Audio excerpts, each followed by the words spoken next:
Good morning అండి. ఈరోజు హిందూ అనాలిసిస్లో మనం మాట్లాడుకోబోయే మొదటి ఆర్టికల్ వచ్చేసి government rolls out 1.19 lakh crore stimulus. Government finance ministry అనేది కొత్త స్టిమ్యులస్ ప్యాకేజ్ని అనౌన్స్ చేయడం అనేది జరిగిందమ్మా. ఎందుకు అంటే ఎకానమీలో ఉన్నటువంటి ఈ డిమాండ్ కన్స్ట్రైంట్స్ ఏవైతే ఉన్నాయో, ఈ డిమాండ్ ఎప్పుడైతే ఇదవుతుందో, దాంతోపాటు రీసెంట్గా నిన్ననే నేను చెప్పాను, మనకి ఆర్బీఐ చెప్పిన విషయం ఏమని చెప్పింది, ఎకనమిక్ రీబౌండ్ అవుతున్నప్పటికీ Q2లో ఎంతండి 8.6% కాంట్రాక్షన్ ఉందండి. రైట్. సో Q1లో ఆల్మోస్ట్ 23-25 అలా ఉండేది. Q2లో -8.6 అవ్వడం వల్ల రెండు క్వార్టర్స్లో కలిపి ఒకేసారి కాంట్రాక్షన్ అయితే దాన్ని ఏమన్నాము, రెసిషన్ అంటాం. 2 సక్సెసివ్ క్వార్టర్స్లో కాంట్రాక్షన్ అయితే ఎకానమీలో దాన్ని ఏమంటాము, రెసిషన్ అంటాం. రైట్. సో ఈ రెసిషన్ వచ్చింది, టెక్నికల్గా రెసిషన్లో మనం అడుగు పెట్టామని ఆర్బీఐ స్టేట్మెంట్ ఇవ్వగానే మన ఫైనాన్స్ మినిస్ట్రీ వాళ్ళు ఇది అనౌన్స్ చేయడం అనేది, స్టిమ్యులస్ ప్యాకేజ్ అనౌన్స్ చేయడం అనేది జరిగింది. ఏం అనౌన్స్ చేశారు, వాట్ ఆర్ ద మెజర్స్, ఏ మెజర్స్ తీసుకున్నారు, ఇవన్నీ డీటెయిల్డ్గా మాట్లాడదాం. జాగ్రత్తగా ఒకసారి వినండి అమ్మా.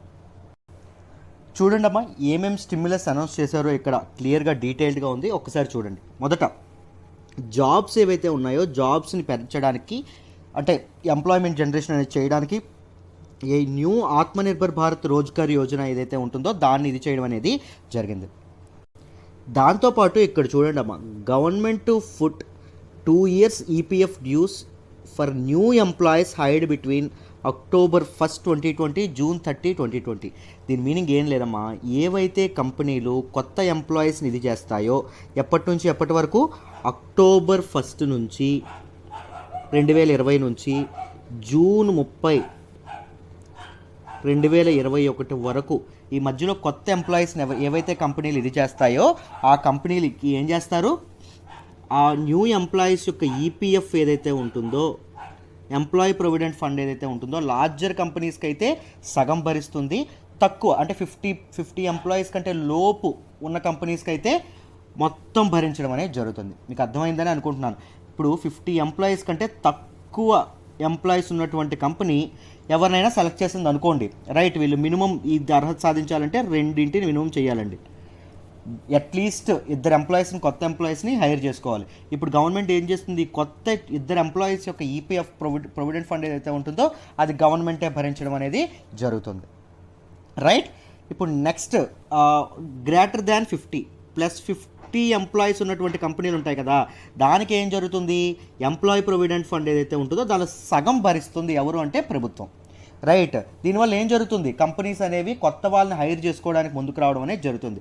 50 పైగా ఉన్న కంపెనీలు మినిమం 5 హైర్ చేసుకోవాలి. అట్లీస్ట్ 5 members హైర్ చేసుకుంటే అప్పుడు ఇదేదైతే స్కీమ్ ఉందో స్కీమ్కి అర్హత సాధించడం అనేది జరుగుతుంది. రైట్. దాంతోపాటు ఏం చెప్పారు, ఇక్కడ న్యూ ఎంప్లాయీస్ అన్నారు చూసారు. న్యూ ఎంప్లాయీస్ అంటే మొదట ఉద్యోగం చేసిన వాళ్ళే కాదండి.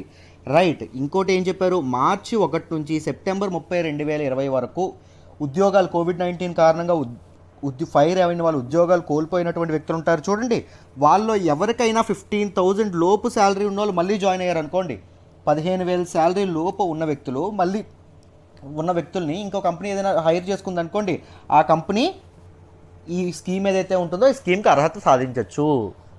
రైట్. మీకు అర్థమైందనే అనుకుంటున్నానమ్మా. Right. Firms with more than 50 employees must hire at least 5 more to be covered. మొత్తం 50 కంటే, ఇప్పుడే చెప్పాను కదా, 50 కంటే ఎక్కువ ఉన్న కంపెనీలు ఈ స్కీమ్లో కవర్ అవ్వాలంటే, ఈపీఎఫ్ గవర్నమెంట్ కట్టాలంటే అంతా మినిమం 5 కన్ఫామ్గా హైర్ చేసుకోవాలి. రైట్. నెక్స్ట్ చూడండి, ఫార్మర్స్ సంగతి చూడండి. ఫార్మర్ సంగతి ఏం చెప్పారు అంటే, government to provide 65,000 crores fertiliser subsidy ఏదైతే ఉందో అది 65 కోట్ల రూపాయలు వెచ్చించి దాన్ని పెట్టడం అనేది జరుగుతుంది. దాంతోపాటు మన్రేగా స్కీమ్ ఏదైతే ఉంటుందో, MGNREGA స్కీమ్ ఏదైతే ఉంటుందో, Mahatma Gandhi national rural employment generation scheme ఏదైతే ఉంటుందో దానికోసం అని చెప్పి ఇంకొక 10,000 కోట్లు ఎక్స్ట్రా ఇచ్చేయడం అనేది జరిగింది. ఇదేం చేస్తుంది, రూరల్ ఎంప్లాయ్మెంట్ని చాలా స్పర్ చేయడం అనేది, చాలా గ్రో చేయడం అనేది జరుగుతుంది. అర్థమైందా? Right. Salary tax players. Right. Some income tax relief for purchase of residential units of value up to 2 crores. 2 కోట్లు లోబడి 2 కోట్ల కంటే తక్కువ ఎవరైనా హౌసెస్ కొన్నారనుకోండి శాలరీ ట్యాక్స్ పేయర్స్, వాళ్ళకి ఇన్కమ్ ట్యాక్స్లో కూడా రిలీఫ్ ఇవ్వనున్నారు. సో అప్పుడు ఇదేం చేస్తుంది, వాళ్ళు ఇల్లు కొనుక్కోవడానికి వాళ్ళు ముందుకు రావడం అనేది జరుగుతుంది. సో ఏది డెవలప్ అవుతుంది, రియల్ ఎస్టేట్ సెక్టర్ అనేది బాగా డెవలప్ అవ్వడం అనేది జరుగుతుంది. హౌస్ కాస్ట్ అనేవి బాగా తగ్గుతాయి కదా, అప్పుడు మనం ట్యాక్స్ కట్టక్కర్లేదు అన్నప్పుడు అప్పుడు ఏం జరుగుతుంది, శాలరీ ట్యాక్స్ ప్లేయర్స్ ఎవరైతే శాలరీ ఎంప్లాయీస్ ఎవరైతే ఉంటారో వాళ్ళందరూ ముందుకు రావడం అనేది జరుగుతుంది. This is very important. Next point జాగ్రత్తగా గమనించండి అమ్మా, చూడండి.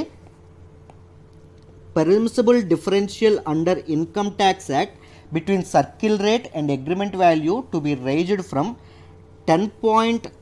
10% to 20% for primary sale of new units till January 30, 2020. దీన్ని జాగ్రత్తగా ఎక్స్ప్లెయిన్ చేసి మళ్ళీ ఇక్కడికి వద్దాం, జాగ్రత్త ఒక్కసారి చూడండి. ఇక్కడ మీరు తెలుసుకోవాల్సిన పదాలు రెండండి. మొదటిది ఏంటి అంటే సర్కిల్ రేట్. సర్కిల్ రేట్ అంటే ఏంటో తెలుసుకోవాలి. రెండవది ఏంటి అంటే అగ్రిమెంట్ వాల్యూ అంటే ఏంటో తెలుసుకోవాలి. సింపుల్, దీని గురించి డీటెయిల్గా ఎక్స్ప్లెయిన్ చేస్తాను, జాగ్రత్తగా వినండి. ఒక కొత్త విషయం మీరు నేర్చుకోవచ్చు చక్కగా. సర్కిల్ రేట్ అంటే ఏంటి అంటే అమ్మా, గవర్నమెంట్ రేట్, ఒక ల్యాండ్ యొక్క గవర్నమెంట్ రేట్, గవర్నమెంట్ అథారిటీస్ ఏవైతే ఉంటాయో అవి నిర్ధారించినటువంటి రేట్. ఇంతకంటే తక్కువకి ఆ ల్యాండ్ రాదు అని చెప్పేటటువంటి ఒక రేట్ గవర్నమెంట్ రేట్ అంటారు. అగ్రిమెంట్ వాల్యూ అంటే ఏంటి అంటే, ఒక సెల్లరు ఒక బయరు అగ్రిమెంట్ ఏ రేటుకి అయితే చేసుకున్నారు, నెగోషియేషన్స్ గట్రా చేసుకుంటారు కదా, రైట్. ఈ ఇల్లు 60 లక్షలు అన్నారనుకోండి, లేదు మేము 55 లక్షలు ఇస్తాము, లేదు 52 లక్షలు ఇస్తాం, లేదు 50 లక్షలు ఇస్తాం, ఇలా నెగోషియేషన్స్ జరిగిన తర్వాత ఒక ఫైనల్ రేట్ అనేది అగ్రి అవుతారు కదా, కుదుర్చుకుంటారు కదా, దాన్ని అగ్రిమెంట్ వాల్యూ అంటాం, లేదా మార్కెట్ రేట్ అంటాం. మామూలుగా ఎప్పుడు ఎలా ఉంటుంది, ఏ స్థాయిలో ఉంటుంది, గవర్నమెంట్ రేట్ కంటే మార్కెట్ రేట్ ఏదైతే ఉంటుందో ఇది ఎక్కువగా ఉంటుంది, అంతేనా. మార్కెట్ రేట్ హైగా ఉంటుంది. కానీ కోవిడ్-19 టైం రావడం వల్ల, కోవిడ్-19 ఇది రావడం వల్ల ఏం జరిగింది, రియల్ ఎస్టేట్ అనేది పూర్తిగా పడిపోవడం అనేది జరిగింది. జనాలు ఎవరు కొనట్లేదు. సో బట్ ఫ్లాట్లు అనేవి అమ్మడం అవ్వాలి. అప్పుడు ఏం చేస్తున్నారు వీళ్ళు, రేట్లు తగ్గించి దేర్ వాజ్ ఎ టైం ఈ సర్కిల్ రేట్ కంటే ఈ అగ్రిమెంట్ వాల్యూ ఏదైతే ఉందో అది తగ్గిపోయిందండి. ఏది ఇప్పుడు ఎక్కువగా ఉంది అంటే సర్కిల్ రేట్ ఎక్కువ ఉంది. కోవిడ్-19 టైంలో అగ్రిమెంట్ వాల్యూ కంటే సర్కిల్ రేట్ ఎక్కువ అవడం అనేది జరిగింది. ఈ టైంలో కొంత ట్యాక్స్ కట్టాల్సి ఉంటుంది. ఎవరు, బయ్యర్ ఉంటాడు అంటే కొనుక్కున్న వ్యక్తి ఉంటాడు. కొనుక్కున్న వ్యక్తికి మార్కెట్ రేట్ కంటే తక్కువ ఉందంటే లాభమే కదా. సో గవర్నమెంట్ ఏం చేస్తుంది, సపోజ్ నేను ఇక్కడ ఎగ్జాంపుల్ తీసుకుంటున్నాను అనుకోండి అమ్మా, చూడండి. ఒక హౌస్ కానీ ఒక ప్రాపర్టీ కాస్ట్ కానీ 50,000 అనుకోండి. దేంటి, సర్కిల్ రేట్, అంతకుమించి గవర్నమెంట్ నిర్ణయించినటువంటి రేటు. కానీ కోవిడ్-19 వల్ల పడిపోవడం వల్ల ఇది 40,000 అయిపోయింది అనుకోండి. ఇంత తక్కువ ఉండదు, కొన్ని 50 లక్షలు 40 లక్షలు అనుకోండి అమ్మా. ఇది ఏదైతే డిఫరెన్స్ ఏదైతే ఉందో, డిఫరెన్స్ ఆ 10 lakhs ఏదో ఉంటుంది చూసారు, ఆ 10 lakhsకి బయ్యర్ ఎవరైతే ఉన్నారో ఆయన తప్పకుండా ట్యాక్స్ కట్టాలి. దాంతోపాటు ఎవరైతే సెల్లర్ ఉన్నారో, సెల్లర్ ఏ రేటుకి, ఈ సర్కిల్ రేట్ ఏదైతే ఉంటుందో సర్కిల్ రేట్కి ట్యాక్స్ కట్టాలి. అర్థమైందా, రైట్. అయితే ఇప్పుడు గవర్నమెంట్ ఏం చేసింది అంటే, ఇలా బాగా నష్టపోతున్నారు కాబట్టి రియల్ ఎస్టేట్ని పెంచడానికి ఏం చేసింది అంటే, ఒకవేళ 10% ఉందనుకోండి, suppose agreement value circle rate కంటే 10% దాటింది అనుకోండి, 10% తక్కువ ఉందనుకోండి, అప్పుడు ఇది కట్టక్కర్లా. ఏవి కట్టక్కర్లా, ఈ ట్యాక్స్లు ఏవైతే ఉన్నాయో బయ్యరు కట్టక్కర్లా, సెల్లరు కట్టక్కర్లా. కానీ ఇప్పుడు అది ఏం చేసింది, 20%కి పెంచింది. ఒకవేళ రెండింటి మధ్య డిఫరెన్స్ 20% ఇంకా ఎక్కువ ఉన్నప్పటికీ, రైట్, చాలా ఎక్కువ ఉన్నప్పటికీ రెండింటికి ప్రైస్ ఇంత ఎక్కువ డిఫరెన్స్ ఉంటే దాని అర్థం ఏంటి, రియల్ ఎస్టేట్ అంత పడిపోతుందని, డిమాండ్ అంత పడిపోతుందని. ఇంకా ఎక్కువ ఉందనుకోండి, ఆ ఎక్కువ ఉన్న వాళ్ళకు కూడా వర్తించడం అనేది జరిగింది. సో ఇప్పుడు ఏం చేస్తారు, ట్యాక్స్లు తగ్గుతాయి, లేకపోతే ఎక్కువ మందికి యాక్సెసిబిలిటీ ట్యాక్స్ అనేది లెవీ చేయకుండా ఒక యాక్సెసిబిలిటీ కల్పించడం వల్ల ఎక్కువ మంది ఇల్లు కొనుక్కోవడానికి ముందుకు వస్తారండి. అప్పుడు ఏమవుతుంది, రియల్ ఎస్టేట్ సెక్టార్ అనేది ఒక్కసారి పెరగడం అనేది జరుగుతుంది. సో గవర్నమెంట్ తీసుకున్నటువంటి వ్యూహం వెనక మీకు డీటెయిల్డ్గా రీజన్ అర్థమైందనే అనుకుంటున్నాను, రైట్. ఒకసారి చూడండి, మళ్ళీ మనం స్లైడ్కి వెళ్ళి ఒక్కసారి ఎక్స్ప్లెయిన్ చేస్తాను. చూడండి అమ్మా, 10 to ఎంత పర్సెంట్ పెంచారో ఆ డిఫరెన్షియల్ని 20% పెంచారు. 20% పెంచి ఆ 20% తేడా ఉన్నప్పటికీ ట్యాక్సులు కట్టక్కర్లేదు అని చెప్పడం అనేది జరిగింది. రైట్. ఇన్ఫ్రాస్ట్రక్చర్ ఏదైతే ఉందో ఇన్ఫ్రాస్ట్రక్చర్లో కూడా మార్పులు తీసుకొచ్చారు. ఏంటి అంటే 18,000 crore అనేది పిఎం ఆవాస్ యోజన ఏదైతే ఉంటుందో దానికి అలౌట్ చేయడం అనేది జరిగింది. ఎందుకు? అర్బన్ హౌసింగ్ కోసం. రైట్. అర్బన్ హౌసింగ్ కోసం 18,000 crores ఇది చేయడం అనేది జరిగిందండి. Right. Government experts that would create 78 lakh new jobs. ఏవైతే ఇన్ఫ్రాస్ట్రక్చర్లో ఇన్వెస్ట్మెంట్స్ ఏవైతే ఉన్నాయో ఇవి 78 lakh కొత్త జాబ్స్ అనేవి తీసుకొస్తుంది. దాంతోపాటు 25 లక్షల మిలియన్ టన్నుల స్టీల్ అనేది, దాంతోపాటు 131 lakh మిలియన్ టన్ సిమెంట్ అనేది ఇదవుతుంది. రైట్. దానికి డిమాండ్ అనేది పెరుగుతుంది. డిమాండ్ అనేది పెడితే ఒక్కసారి సేల్లో పుష్ అనేది వస్తుంది. సో ఎకానమీకి చాలా చాలా యూజ్ అవుతుంది అని చెప్పడం అనేది జరిగిందండి. Right. Right. So next 6,000 crore equity infusion in debt platform of national infrastructure investment fund ఏదైతే ఉంటుందో దానిలో 6,000 కోట్ల ఈక్విటీ ఇన్ఫ్యూజన్ అనేది తీసుకురావడం, అంటే వాటాలు అమ్మి ఏం చేస్తారు, డబ్బుని కూడబెట్టడం అనేది జరుగుతుంది. అది 2025 కల్లా 1.1 లక్ష కోట్లను తయారు చేస్తుంది. అంత రైజ్ చేయడానికి ఈ ఇన్వెస్ట్మెంట్ అనేది ఉపయోగపడుతుందని చెప్పడం అనేది జరిగింది. రైట్. దాంతోపాటు క్యాపిటల్ అండ్ ఇండస్ట్రియల్ ఎక్స్పెండిచర్ కోసం 10,200 కోట్లు అనేవి అడిషనల్గా ఫండ్ చేశారండి. క్యాపిటల్ ఎక్స్పెండిచర్ అంటే ఏంటమ్మా? అసెట్ బిల్డింగ్ ఎక్స్పెండిచర్ అంటే మామూలుగా వెల్ఫేర్ స్కీమ్స్ వీటి మీద కాదండి. మీకు ఎలా అంటే రోడ్లు కన్స్ట్రక్ట్ చేయడం కానీ, ట్యాంకులు కన్స్ట్రక్షన్ చేయడం కానీ, రిజర్వాయర్లు కన్స్ట్రక్ట్ చేయడం కానీ, ఇవన్నీ అసెట్గా ఉంటాయి నేషన్కి. సో వాటి మీద 10,200 కోట్లు ఖర్చు పెట్టనుంది ఎవరు? ప్రభుత్వం. రైట్. గవర్నమెంట్ ఖర్చు. అప్పుడు ఏమవుతుంది? ఎంప్లాయ్మెంట్ కూడా పెరగడం అనేది జరుగుతుంది. రైట్. ఏమైనా ఇప్పుడు ఇలాంటి రోడ్స్ కన్స్ట్రక్షన్ ఇవన్నీ జరిగితే ఏమవుతుంది? చాలామంది జనాలు పనిలోకి తీసుకోవడం అనేది జరుగుతుంది. అంతేనా? రైట్. ఇన్ఫ్రాస్ట్రక్చర్ కాంట్రాక్టర్స్ ఎవరైతే ఉంటారో ఇన్ఫ్రాస్ట్రక్చర్ కాంట్రాక్టర్స్ యొక్క క్యాపిటల్ పెట్టుబడిని తగ్గించాలనుకుంటుంది by reducing performance security charges ఏవైతే ఉంటాయో వాటిని, దాంతోపాటు ఎర్నెస్ట్ మనీ డిపాజిట్స్ ఏవైతే ఉంటాయో వాటిని కంప్లీట్గా స్క్రాప్ చేసి వాళ్ళ తాలూకా ఇన్వెస్ట్మెంట్స్ అనేది తగ్గిస్తుంది. సో వాళ్ళకి ఈ రకమైనటువంటి రిలీఫ్ ఇవ్వడం వల్ల ఎక్కువ మంది ఇన్ఫ్రాస్ట్రక్చర్ ప్రాజెక్ట్స్లో ఇన్వెస్ట్ చేయడానికి ముందుకు రావడం అనేది జరుగుతుందని చెప్పడం అనేది జరిగిందమ్మా. నెక్స్ట్ చూడండి, stressed sectors emergency credit line guarantee scheme extended till March 31, 2021. March 31, 2021 వరకు ఈ emergency credit line guarantee scheme అనేది ఎక్స్టెండ్ చేయడం అనేది జరిగింది. New scheme to provide credit to firms in the health care sector and 26 other sectors identified as trust. Right. Health care సెక్టార్లో investment చేసే ఫార్మ్స్కి కానీ 26 అదర్ సెక్టార్స్కి చెందినటువంటి ఫార్మ్స్కి కానీ ఏం చేస్తారు? క్రెడిట్ అనేది, అప్పు అనేది ఇవ్వడం అనేది జరుగుతుంది. సో అప్పు అనేది ఎప్పుడైతే యాక్సెస్ టు క్రెడిట్ అనేది ఎప్పుడైతే ఈజీగా ఉందో, if there is an easy access to credit then investments will grow up. Right. ఆ సెక్టార్స్లో ఇన్వెస్ట్మెంట్స్ అనేవి బాగా పెరుగుతాయి. సో ఆత్మనిర్భర్ భారత్ సాధించడానికి గవర్నమెంట్ చకచక అడుగులు వేయడం అనేది జరుగుతుందని చెప్పి మనం ఈ ఆర్టికల్ ద్వారా అర్థం చేసుకోవచ్చమ్మా. అంతేనా? సో మీకు మొత్తం ఈ రిలీఫ్స్ ఏమున్నాయి ఇవన్నీ డీటెయిల్డ్గా అర్థమైంది అనుకుంటున్నా. ఇంకొకటి ఏంటి అంటే ఫైనాన్స్ మినిస్ట్రీ అనేది R&D COVID-19 వ్యాక్సిన్ డెవలప్మెంట్ కోసం 900 కోట్లు అనౌన్స్ చేయడం అనేది 900 crores అనౌన్స్ చేయడం అనేది జరిగిందండి. Right. Vaccine taluka actual cost, distribution and logistics, transportation ఇవన్నీ మేము చూసుకుంటామని చెప్పడం అనేది జరిగింది. రైట్. నెక్స్ట్ PLA స్కీమ్ గురించి కూడా నేను చెప్పాను, ప్రొడక్షన్ లింక్డ్ ఇన్సెంటివ్ స్కీమ్. దాన్ని కూడా దీనిలో రిలీఫ్లో భాగంగా అనౌన్స్ చేశారు. దాని అవుట్లే ఎంత అండి? దానికి ఖర్చు అయ్యే ఖర్చు ఎంత? 1.46 lakh crores ఏదైతే ఉంటుందో అది దానికి. రైట్. ఈ న్యూ స్టిమ్యులస్ ప్యాకేజ్ ఎంత అండి? 1.19 lakh crores. This was accounts to 1.2% of GDP అని చెప్పడం అనేది జరిగిందండి. మన గ్రాస్ డొమెస్టిక్ ప్రొడక్ట్లో 1.2%ని అఫ్ కోర్స్ ఫైనాన్స్ మినిస్ట్రీ వాళ్ళు కాస్త ఎక్కువ చెప్తున్నారు, 15% అని చెప్తున్నారు ఏకంగా. బట్ ఎవరైతే ఎక్స్పర్ట్స్ ఎవరైతే ఉన్నారో వాళ్ళు 1.2% ఆఫ్ GDPని సెంట్రల్ గవర్నమెంట్ రిలీఫ్గా ఇప్పటివరకు అనౌన్స్ చేసిందని చెప్పడం అనేది జరిగింది. రైట్. మీకు డీటెయిల్డ్గా అసలు ఏమేమి అనౌన్స్ చేశారు, వాట్ ఆర్ ద ప్యాకేజెస్, ఇవన్నీ డీటెయిల్డ్గా అర్థమయ్యాయని అనుకుంటున్నాను. Let's move to the next article. మనం మాట్లాడుకోబోయే నెక్స్ట్ ఆర్టికల్ వచ్చేసి India and ASEAN to expand trade despite RCEP walkout.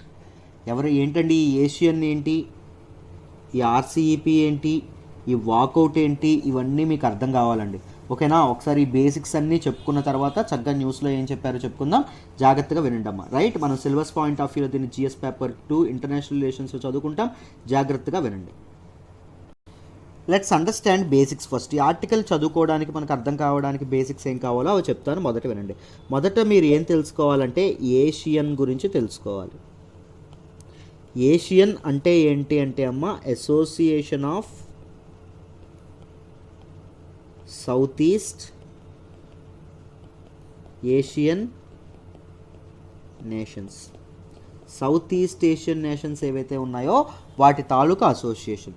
This is a, ఇప్పుడే మనకు సౌత్ ఈస్ట్ ఏషియన్ అన్నాం కాబట్టి ఇది ఏమవుతుంది, this will be a regional organisation, right, ఒక ప్రాంతీయ ఆర్గనైజేషన్, అంతే కదా, రైట్. నెక్స్ట్, ఎందుకండి దీని ఏమి, ఎందుకు దీన్ని ఎస్టాబ్లిష్ చేశారు అంటే to promote political and social stabilities. ఈ ప్రాంతంలో పొలిటికల్ అండ్ సోషల్ స్టెబిలిటీస్ ఏవైతే ఉంటాయో వాటిని ఇది చేయడానికి చేశారండి. దీని తాలూకా మోటో, ఏ మోటోతో దీన్ని ఇది చేశారు అంటే one vision, one identity and one community.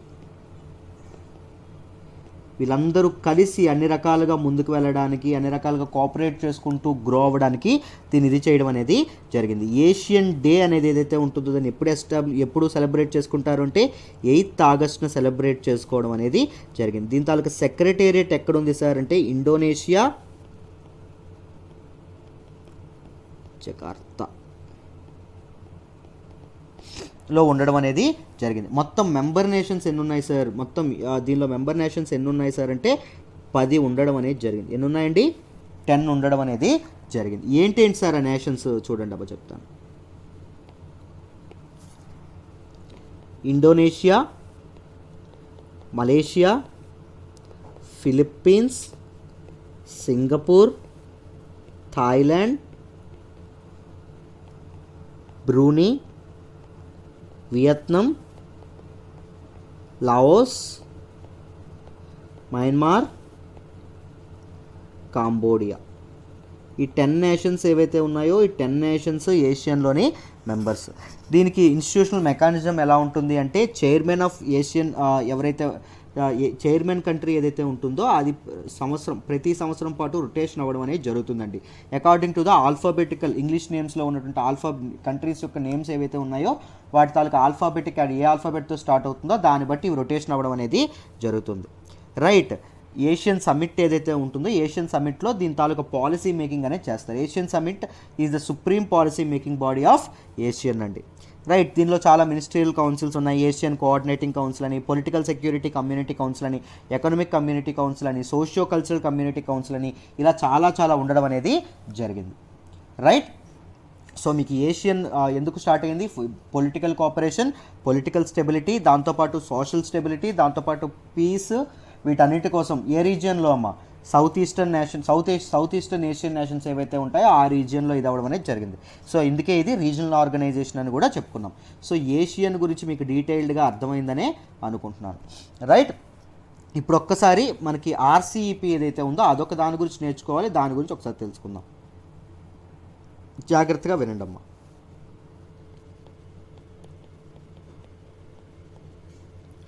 RCEP అంటే ఏంటంటే రీజనల్ కాంప్రహెన్సివ్, ఇది రీజియనల్ కాంప్రహెన్సివ్ ఎకనామిక్ పార్ట్నర్షిప్. దీన్ని ఆర్సీఈపీ అనడం అనేది జరుగుతుంది, right. Mega regional economic agreement అండి ఇది ఒక mega regional economic agreement, right. ఇది ఎప్పటి నుంచి 2012 నుంచి దీన్ని నెగోషియేట్ చేస్తుండడం అనేది జరుగుతుంది. ఎవరెవరి మధ్య సార్ ఈ అగ్రిమెంట్ అని చెప్పారు, ఎవరెవరి మధ్య అంటే ఏషియన్ నేషన్స్ ఏవైతే ఉన్నాయో, ఏషియన్ నేషన్స్ మీకు తెలుసు ఎన్ని నేషన్స్ అని చెప్పుకున్నాం, 10 nations. Indonesia, Malaysia, Philippines, Singapore, Thailand, Brunei, Vietnam, Laos, Myanmar and Cambodia. ఈ నేషన్స్ ఏవైతే ఉన్నాయో ఈ నేషన్స్ తమ తాలూకా free trade agreement member partners ఎవరైతే ఉంటారో వాళ్ళతో, right, free trade agreement member partners అండి. ఎఫ్టీఏ అంటే ఫ్రీ ట్రేడ్ అగ్రిమెంట్, రైట్. ఎవరెవరు అంటే వాళ్ళు Australia, China, Japan, New Zealand, South Korea, right. మామూలుగా ఇండియా మొన్నటి వరకు 2019 వరకు ఉండేది, 2019లో ఎప్పుడైతే ఏషియన్ సమ్మిట్ అయిందో దానిలో విడిపోవడం అనేది, దీని నుంచి బయటకు వచ్చేయడం, ఆర్సీఈపీలో నుంచి బయటకు వచ్చేయడం అనేది జరిగింది. రైట్. ఈ ఆర్సీఈపీ ఎందుకు పనిచేస్తుంది సార్ అంటే ఎకనామిక్ గ్రోత్, ఈ ఎకనామిక్ డెవలప్మెంట్ ఏదైతే ఉంటుందో దానికోసం పనిచేయడం అనేది జరుగుతుంది. Right. Goods and services, investment, economic and technical cooperation ఏదైతే ఉంటుందో అది ఒక దేశం నుంచి ఇంకో దేశానికి ఫ్రీగా మూవ్ అవ్వాలండి. రైట్. ఈజీగా గూడ్స్ అండ్ సర్వీసెస్ మూవ్ అవ్వాలి. రైట్. అందరి తాలూకు వ్యాపారులు లాభపడాలి, ట్రేడర్స్ అనే వాళ్ళు అందరూ ప్రాఫిటబుల్ అవ్వాలి. రైట్. ఈక్విటబుల్ షేర్ అనేది ఉండాలి, ఇంక్లూజివ్ షేర్ అనేది ఉండాలి. రైట్. డెవలప్మెంట్లో అని చెప్పి దీన్ని ఇది చేయడం అనేది జరిగింది. దాంతోపాటు ట్రేడ్ డిస్ప్యూట్స్ కానీ ఏమైనా డిస్ప్యూట్స్ ఉంటే ఆ డిస్ప్యూట్ రిజల్యూషన్ కూడా దీనిలో చేయడం అనేది జరుగుతుంది. This is all about RCEP. సరే, ఆర్సీఈపీ నుంచి ఇండియా ఎందుకు బయటకు వచ్చింది, ఎందుకు బయటకు రావడం అనేది జరిగింది అంటే సింపుల్, ఇండియా యొక్క ట్రేడ్ డెఫిసిట్ అనేది పెరిగిపోతుంది. దీని మీనింగ్ చెప్తాను, జాగ్రత్తగా వినండి అమ్మా. ట్రేడ్ డెఫిసిట్ అంటే ఏంటి అంటే ఏం లేదమ్మా. ట్రేడ్ డెఫిసిట్, ఒక దేశంతో ట్రేడ్ డెఫిసిట్ మనకు ఉంది అంటే అర్థం ఏంటంటే మనం వాళ్ళ నుంచి ఇంపోర్ట్స్ ఎక్కువ చేసుకుంటున్నాం, బట్ ఎక్స్పోర్ట్స్ ఏవైతే ఉంటాయో ఎక్స్పోర్ట్స్ అనేవి తక్కువ చేస్తున్నాం. రైట్. ఇంపోర్ట్స్ మాత్రం ఎక్కువ చేసుకుంటున్నాం. అప్పుడు మనకు ఆ దేశంతో ట్రేడ్ డెఫిసిట్ అనేది ఏర్పడుతుంది. ట్రేడ్ సర్ప్లస్ అనేది ఎప్పుడు ఏర్పడుతుంది, మన ఎక్స్పోర్ట్స్ అనేవి ఎక్కువ, ఇంపోర్ట్స్ అనేవి తక్కువ అనుకోండి, అప్పుడు ఏమవుతుంది, ట్రేడ్ సర్ప్లస్ అనేది ఏర్పడుతుంది. రైట్. ఇప్పుడు మనకి ఏం జరుగుతుంది అంటే ఈ ట్రేడ్ డెఫిసిట్ అనేది విపరీతంగా పెరిగిపోతుంది. ఎందుకు పెరిగిపోతుంది అంటే మనం ఎప్పుడైతే ఫ్రీ ట్రేడ్ అగ్రిమెంట్లో ఉంటామో, మనం ఎప్పుడు ఫ్రీ ట్రేడ్ అగ్రిమెంట్ ఏంటి, టారిఫ్స్ ఏవైతే ఉంటాయో, కస్టమ్స్ ఏవైతే ఉంటాయో, డ్యూటీస్ ఏవైతే ఉంటాయో వాటిని పూర్తిగా వేయరండి. ఇంపోర్ట్ చేసేటప్పుడు ట్యాక్స్లు వేయనప్పుడు ఏమవుతుంది, ఆ అవతల కంట్రీ నుంచి వచ్చేటటువంటి ప్రొడక్ట్స్కి మన కంట్రీలో ప్రైసెస్ అనేవి తగ్గుతాయి. ఏమవుతుందండి, కాస్ట్ అనేది తగ్గుతుంది. మన ఇండియన్ ప్రొడక్షన్ ఏదైతే ఉంటుందో, ఇండియన్ మ్యానుఫ్యాక్చర్ 100 రూపాయలకు ఒక ఫోన్ తయారు చేశాడు అనుకోండి, బయట నుంచి చైనా వాడు లేకపోతే ఈ మలేషియా వాళ్ళు వీళ్ళందరూ వచ్చేసి 70 రూపాయలకి అన్నారు అనుకోండి, మా ఇండియా వాడు తయారు చేశాడు బాబు అని చెప్పి మనం 100 రూపాయలు కొంటామా, డబ్బులు ఎక్కువ పెట్టి పెట్టాం కదా. ఏదైతే తక్కువ కాస్ట్ ఉందో తక్కువ కాస్టే కొనడం అనేది జరుగుతుంది. అప్పుడు ఏం జరుగుతుంది, దానివల్ల మన ఇండియన్ మ్యానుఫ్యాక్చర్స్ అనేది నష్టపోతారు. రైట్. దాంతోపాటు వాళ్ళు ఫుల్గా బాగా ఎక్కువ లాభపడడం అనేది జరగడం అనేది జరుగుతుంది. అవుట్ ఆఫ్ ఆర్ మార్కెట్, మన మార్కెట్ని మనమే పరుచుకోవడేటట్టు ట్రై చేయాలి. రైట్. సో అందుకోసం అని చెప్పి ఈ ఫ్రీ ట్రేడ్ అగ్రిమెంట్స్ అనేవి నేను ఇవ్వలేకపోతున్నాను. దానివల్ల మాకు నష్టం కూడా చాలా వస్తుంది, చాలా లాస్లు ఇన్కర్ అవుతున్నాయి, ఎకానమీ కూడా చాలా తగ్గిపోతుంది అని చెప్పి ఇండియా గవర్నమెంట్ ఏం చేసింది, ఈ ఆర్సీఈపీ ఏదైతే ఉంటుందో ఆర్సీఈపీ నుంచి బయటకు రావడం అనేది జరిగింది. ఆర్సీఈపీ అంటే ఏంటమ్మా, రీజనల్ కాంప్రహెన్సివ్ ఎకనామిక్ పార్ట్నర్షిప్. దీనిలో ఉంటే ఏం చేయాలి, టారిఫ్లు అనేవి తగ్గించుకుంటూ కూర్చోవాలి మ్యూచువల్ దానికి. అఫ్కోర్స్ మన వాటికి అవతల వాళ్ళకి కూడా తగ్గిస్తారు, మన మ్యానుఫ్యాక్చరర్స్ ఎక్స్పోర్ట్ చేస్తే లాభపడతారు, కరెక్టే. బట్ మన మార్కెటే చాలా స్ట్రాంగెస్ట్ మార్కెట్ కదా. మన ఇండియాకి ఎప్పుడైనా చూసుకోండి. రైట్. మనం వేరే కంట్రీస్ మీద బాధపడక్కర్లేదు. మనకి ఎంతమంది జనాభా ఉన్నారండి, వెరీ పొటెన్షియల్ 130 crores పాపులేషన్ ఉంది. ఇదే మనకు పెద్ద మార్కెట్. ఈ మార్కెట్ని మనం సద్వినియోగపరుచుకుంటే అదే మన ఎకనామిక్ డెవలప్మెంట్కి చాలా ఉపయోగపడుతుంది. రైట్. సో మన మార్కెట్ని మనం ఉపయోగించకుండా వేరే తక్కువ పాపులేషన్, తక్కువ పొటెన్షియల్ ఉన్నటువంటి మార్కెట్కి వెళ్ళడం అనవసరం. రైట్. సో మన మార్కెట్ని మన మ్యానుఫ్యాక్చర్స్ కంప్లీట్గా ఇది చేసుకునేందుకు, ఎక్స్ప్లాయిట్ చేసుకునేందుకు, రైట్, దాని నుంచి ఫ్రూట్స్ అనేవి ఈల్డ్ చేసేటందుకు ఈ ఫ్రీ ట్రేడ్ అగ్రిమెంట్స్ ఏవైతే ఉంటాయో వాటిని గవర్నమెంట్ పూర్తిగా ఇది చేయడం అనేది జరిగింది. సో అందుకోసం అని చెప్పి ఈ రీజనల్ కాంప్రహెన్సివ్ ఎకనామిక్ పార్ట్నర్షిప్ ఏదైతే ఉంటుందో దాని నుంచి ఇండియా అనేది బయటకు రావడం అనేది జరిగింది. సో ఇక్కడ వరకు మీకు అర్థమైందని అనుకుంటున్నాను. ఇప్పుడు న్యూస్లో ఏం చెప్పారో చూద్దాం, జాగ్రత్తగా వినండి. న్యూస్లో ఏం చెప్పారు అంటే అమ్మ, ఇండియా, భారతదేశం అండ్ ఆల్ ఏషియన్ కంట్రీస్ అని చెప్పాం, 10 అని చెప్పాం. Right. India and Asian countries ఏవైతే ఉన్నాయో అవి రీజనల్ కాంప్రహెన్సివ్ ఆర్సీఈపీ అగ్రిమెంట్ నుంచి ఇండియా అనేది బయటకు వచ్చేసినప్పటికీ, రైట్, వీటి మధ్య ఈ ట్రేడ్ ఏదైతే ఉంటుందో ట్రేడ్ అనేది బాగానే ఉంటుంది. రైట్. ఒక మంచి ట్రేడ్ అనేది ఇంక్రీజ్ చేసే ప్రయత్నాలు అనేవి చేయాలని చెప్పడం అనేది జరిగింది. ఇండియా ఏషియన్ నేషన్స్ ఏవైతే ఉన్నాయో ఏషియన్ COVID-19 రికవరీ ఫండ్ ఏదైతే ఉందో దీనికోసం ఇండియా అనేది $1 million కూడా అనౌన్స్ చేయడం అనేది జరిగిందమ్మా. రైట్. పిఎం కూడా ఈ ఏషియన్ సమిట్ ఏదైతే ఉందో దీనిలో ఇండియాస్ ఇండో పసిఫిక్ పాలసీ ఏదైతే ఉందో ఇండో పసిఫిక్ పాలసీ గురించి హైలైట్ చేయడం కూడా జరిగిందమ్మా.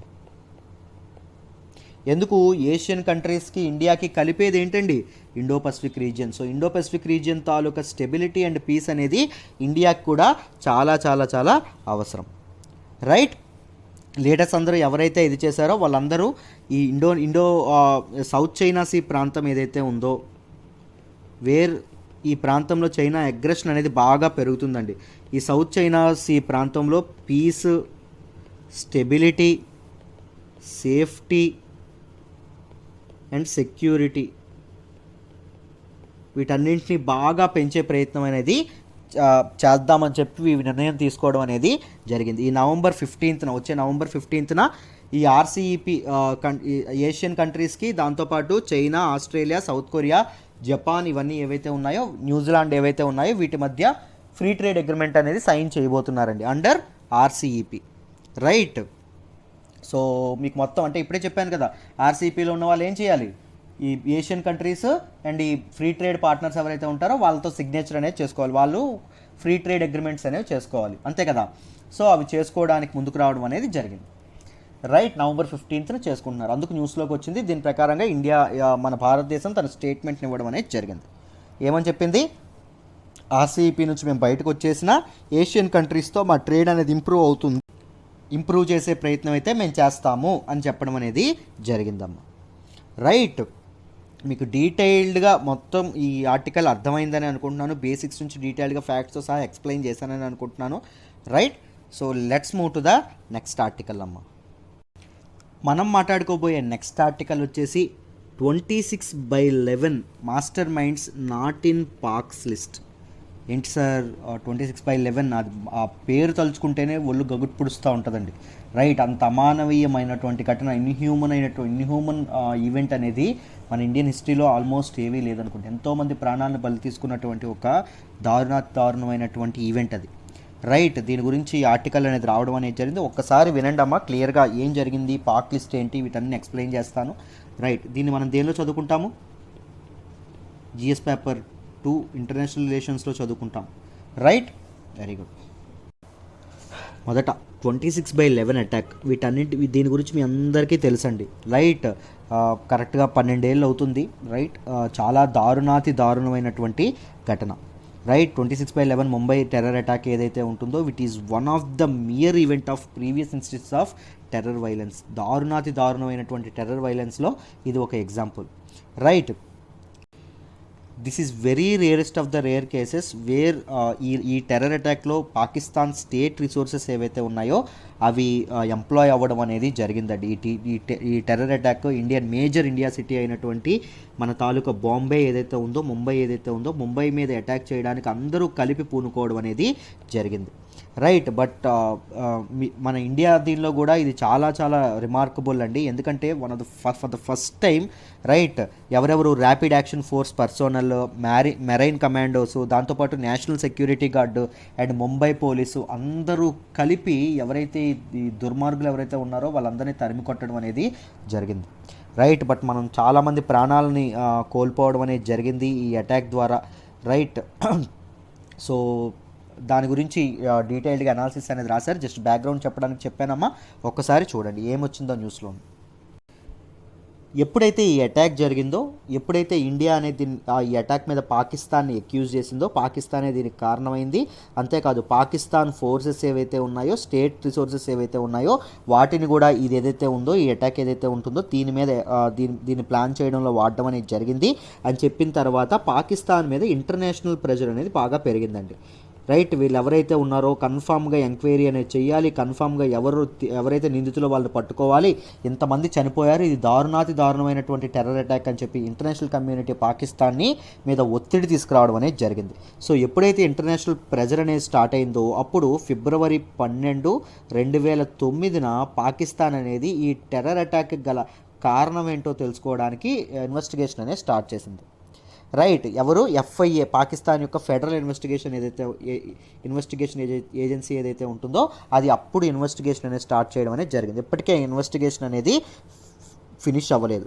బట్ ఈ FIA తన తాలూకా రిపోర్ట్ అనేది ఇచ్చిందండి. ఈ రిపోర్ట్లో భాగంగా ఏం చేసింది అంటే ఈ రిపోర్ట్లో ఏం చెప్పారు అంటే 19 పాకిస్తానీస్ ఈ అటాక్లో హస్తం ఉన్నటువంటి 19 పాకిస్తానీ మెంబర్స్ ఎవరైతే ఉంటారో వాళ్ళని మోస్ట్ వాంటెడ్ టెర్రరిస్ట్ లిస్ట్లో పెట్టడం అనేది జరిగింది. ఎఫ్ఐఏ అనేది ఈ మోస్ట్ వాంటెడ్ టెర్రరిస్ట్ లిస్ట్ అనేది ఒకటి రిలీజ్ చేసి దానిలో ఈ 19 మందిని పెట్టడం అనేది జరిగింది.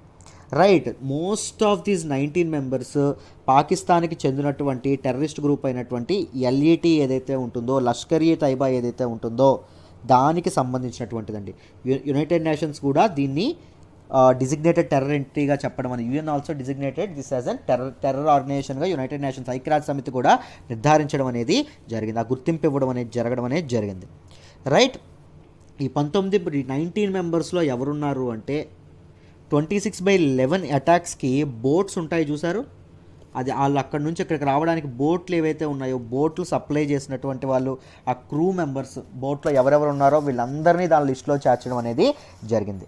రైట్, కానీ వీళ్ళందరి చిన్న వాళ్ళని పెట్టారు. కానీ ఇప్పుడు కన్సర్న్ ఏంటంటే ఎవరైతే ట్రూ మాస్టర్ మైండ్స్ ఉంటారో, ఎవరైతే ఈ అమానవీయమైనటువంటి ఘటనకి ఇన్హ్యూమన్ దీనికి ఎవరైతే ఇది చేశారో, ఎవరైతే కారకులయ్యారో, ఎవరైతే ప్లాన్ చేశారో వీళ్ళందరి పేర్లు మాత్రం అసలు లేవు. రైట్, గవర్నమెంట్ కావాలనే డెలిబరేట్గా దాన్ని ఇది చేయడం అనేది జరిగింది అని చెప్పడం అనేది జరిగింది.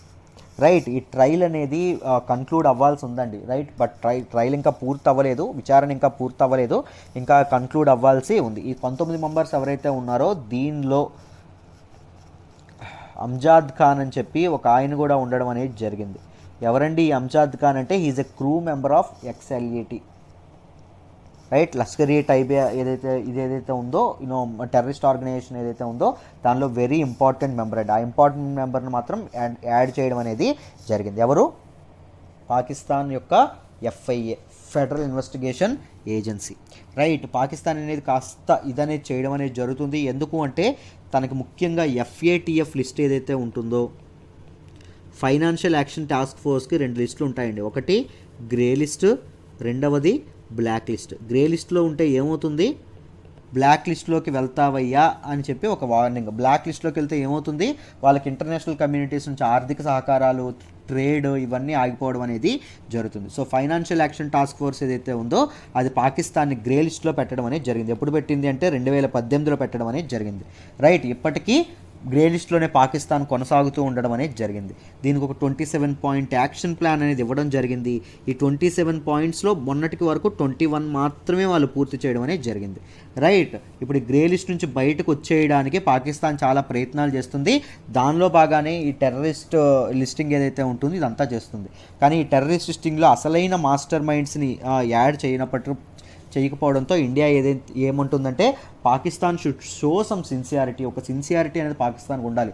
అట్లీస్ట్ చనిపోయినటువంటి వ్యక్తులు ఎవరైతే ఉంటారో వాళ్ళ కుటుంబాలను చూసైనా న్యాయం చేయాలనిపించాలి వాళ్ళకి. రైట్, ఎవరైతే చనిపోయారో వ్యక్తులు వాళ్ళ కుటుంబాలకు న్యాయం చేయాలని పాకిస్తాన్ ప్రయత్నించాలి అని చెప్పి ఇండియా అనేది చెప్పడం అనేది జరిగిందమ్మా. Right, very good.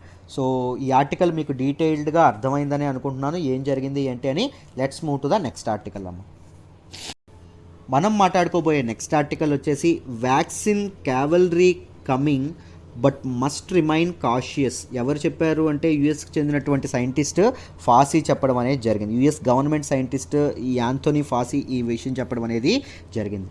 రీసెంట్గా మనం చూసాం ఫైజర్ అనేటటువంటి కంపెనీ, ద ఫిజర్ అని కూడా అంటారు. రైట్, ఫైజర్ అనేటటువంటి కంపెనీ ఒక వ్యాక్సిన్ తయారు చేసి దాని తాలూకు ఎఫెక్టివ్నెస్ 90% ఉండడం అనేది జరిగింది. నిన్న ఒక ఆర్టికల్ డిస్కస్ చేసాం. ఏంటండి, రష్యన్ వ్యాక్సిన్ అయినటువంటి స్పుట్నిక్ 5 ఏదైతే ఉందో దీని తాలూకు ఎఫిషియన్సీ ఎంతని చెప్పారండి, 92% దాటుందని చెప్పడం అనేది జరిగింది. రైట్, సో ఇదే టైంలో ఎప్పుడైతే హోప్ అనేది అందరికీ వస్తుందో COVID-19 వ్యాక్సిన్ రావడానికి, ఈ టైంలోనే ఈ సైంటిస్ట్ గారు ఏం చెప్పారండి, ఏ వ్యాక్సిన్ అన్నారు, క్యావల్రీ అనేటటువంటి కొత్త వ్యాక్సిన్ కూడా రావడం అనేది జరుగుతుంది. రైట్, దాని ట్రయల్స్ అనేవి బాగా పనిచేస్తున్నాయని చెప్పడం అనేది జరిగింది. వీటికి ఇంట్రిమ్ రిపోర్ట్స్ ఇచ్చారు, బట్ దీనికి ఇంట్రిమ్ రిపోర్ట్స్ ఇవ్వలేదు. సైంటిస్ట్ ఒక స్టేట్మెంట్ చేయడం మాత్రమే జరిగింది. రైట్, దీని గురించి ఒక్కసారి తెలుసుకుందాం, ఒకసారి జాగ్రత్తగా వినండి అమ్మ.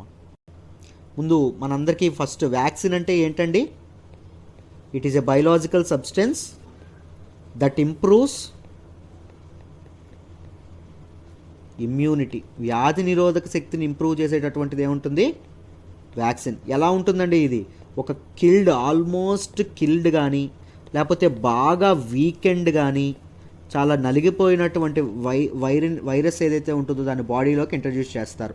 అప్పుడు ఇది ఏం జరుగుతుంది, మన ఇమ్యూన్ సిస్టమ్ అనేది ఆ వైరస్ని ఐడెంటిఫై చేయడం అనేది జరుగుతుంది. రైట్, వైరస్ని ఐడెంటిఫై చేసి దాన్ని ఆల్రెడీ వీక్గా ఉంది కదా దాన్ని ఈజీగా చంపేస్తుంది. ఇప్పుడు రియల్ వైరస్ నెక్స్ట్ టైం ఎప్పుడైనా బాడీలోకి ఎంటర్ అయింది అనుకోండి, దానికి ఈ వైరస్ ఎలా పోరాడుతుంది, దాని స్ట్రెంత్ ఏంటి, దాని వీక్నెస్ ఏంటో ముందే తెలుసుంటుంది. కాబట్టి అది కొత్తది అవ్వదండి, అప్పుడు అదొక ఫారిన్ సబ్స్టెన్స్ అవ్వదు. మన ఇమ్యూన్ సిస్టమ్కి ఆల్రెడీ అలవాటు పడిపోయినటువంటి సబ్స్టెన్స్గా ఉంటుంది. రైట్, మన ఇమ్యూన్ సిస్టమ్ గుర్తుపెట్టుకుంటుంది దాన్ని.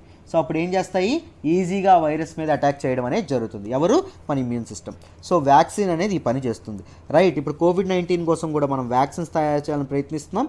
దానిలో భాగంగా మనకి ఫైజర్ అనేటటువంటి కంపెనీ ఒక వ్యాక్సిన్ తయారు చేయడానికి ముందుకు వచ్చింది. దాంతోపాటు స్పుట్నిక్ 5 ఏదైతే ఉందో స్పుట్నిక్ 5 కూడా తయారవుతుంది. రైట్, దాంతోపాటు మన ఇండియా కూడా కోవాక్సిన్ తయారు చేయడం అనేది జరుగుతుంది.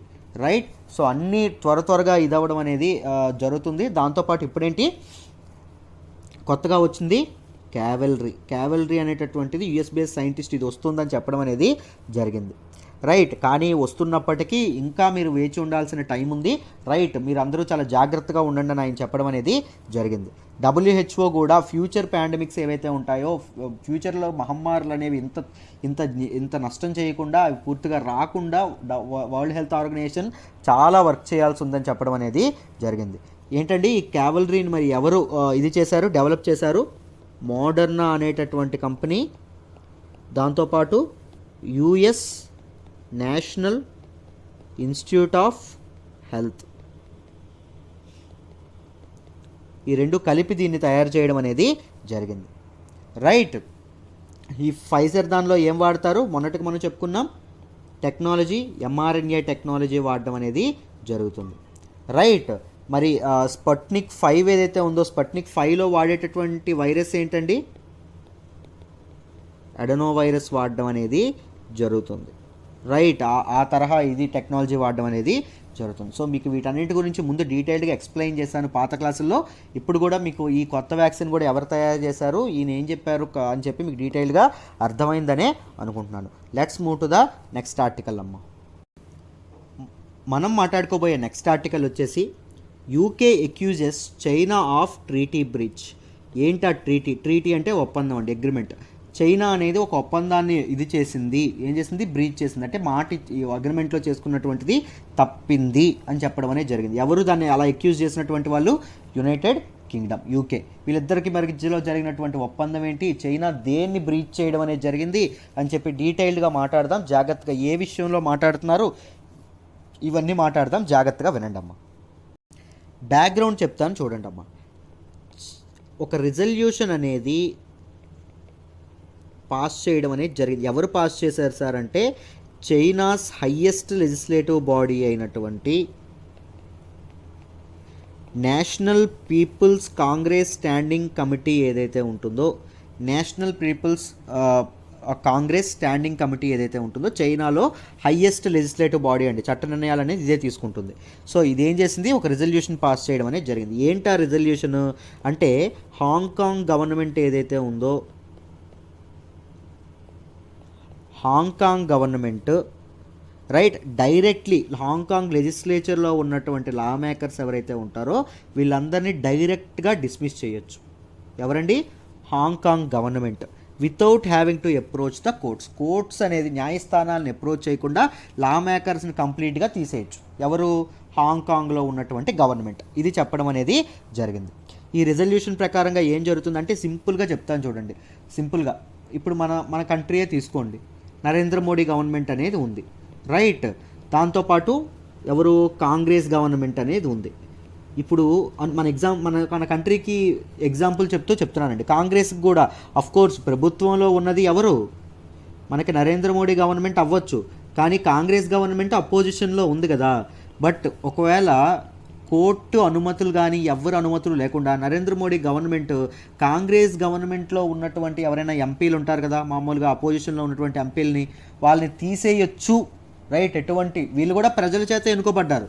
రైట్, ప్రజలే వీళ్ళకి పవర్ ఇచ్చారు. కానీ ఈ సెంట్రల్ గవర్నమెంట్ అనేది తీసేసింది అనుకోండి, రూలింగ్ పార్టీ అనేది ఈ ఎంపీలను తీసేసింది అనుకోండి, అది కరెక్టా, అది డెమోక్రసీకి ఇది పడుతుందా? రైట్, ప్రజల నిర్ణయాన్ని ఏం చేస్తున్నట్టు మోడీ గవర్నమెంట్ అప్పుడు కాలు రాస్తున్నట్టు. సో మీకు ఆ డిఫరెన్స్ అర్థమైంది అనుకుంటున్నా. సో ఈ చైనాస్ సెంట్రల్ గవర్నమెంట్ ఏం చేసింది, హాంకాంగ్ గవర్నమెంట్, హాంకాంగ్లో రూలింగ్లో ఉన్నటువంటి గవర్నమెంట్ అందులో ఉన్నటువంటి లా మేకర్స్ని తీసేయొచ్చు అని చెప్పడం అనేది జరిగింది. రైట్. ఈ రిజల్యూషన్లో ఏం చెప్పారు అంటే లా మేకర్స్ షుడ్ బి డిస్క్వాలిఫైడ్, వీళ్ళని డిస్క్వాలిఫై చేయొచ్చు అంట. ఎప్పుడు?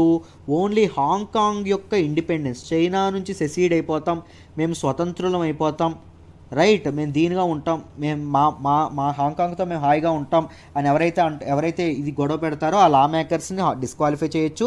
దాంతోపాటు చైనా సావరెంటీ, చైనా యొక్క సార్వభౌమత్వం. చైనా సావరెంటీ అంటే ఏంటండి, మేము చైనాలో అంతర్భాగం, మేము చైనాకు చెందిన వాళ్ళం అని చెప్పి మేము నమ్మాలి. ఎవరో హాంకాంగ్ పీపుల్. ఒకవేళ హాంకాంగ్ పీపుల్ అది నమ్మకుండా లేదు మాకు స్వతంత్రం కావాలంటే ఏం చేస్తారు, ఆ లా మేకర్స్ ఎవరైతే ఉంటారో వాళ్ళని డిస్క్వాలిఫై చేయడం అనేది జరుగుతుంది.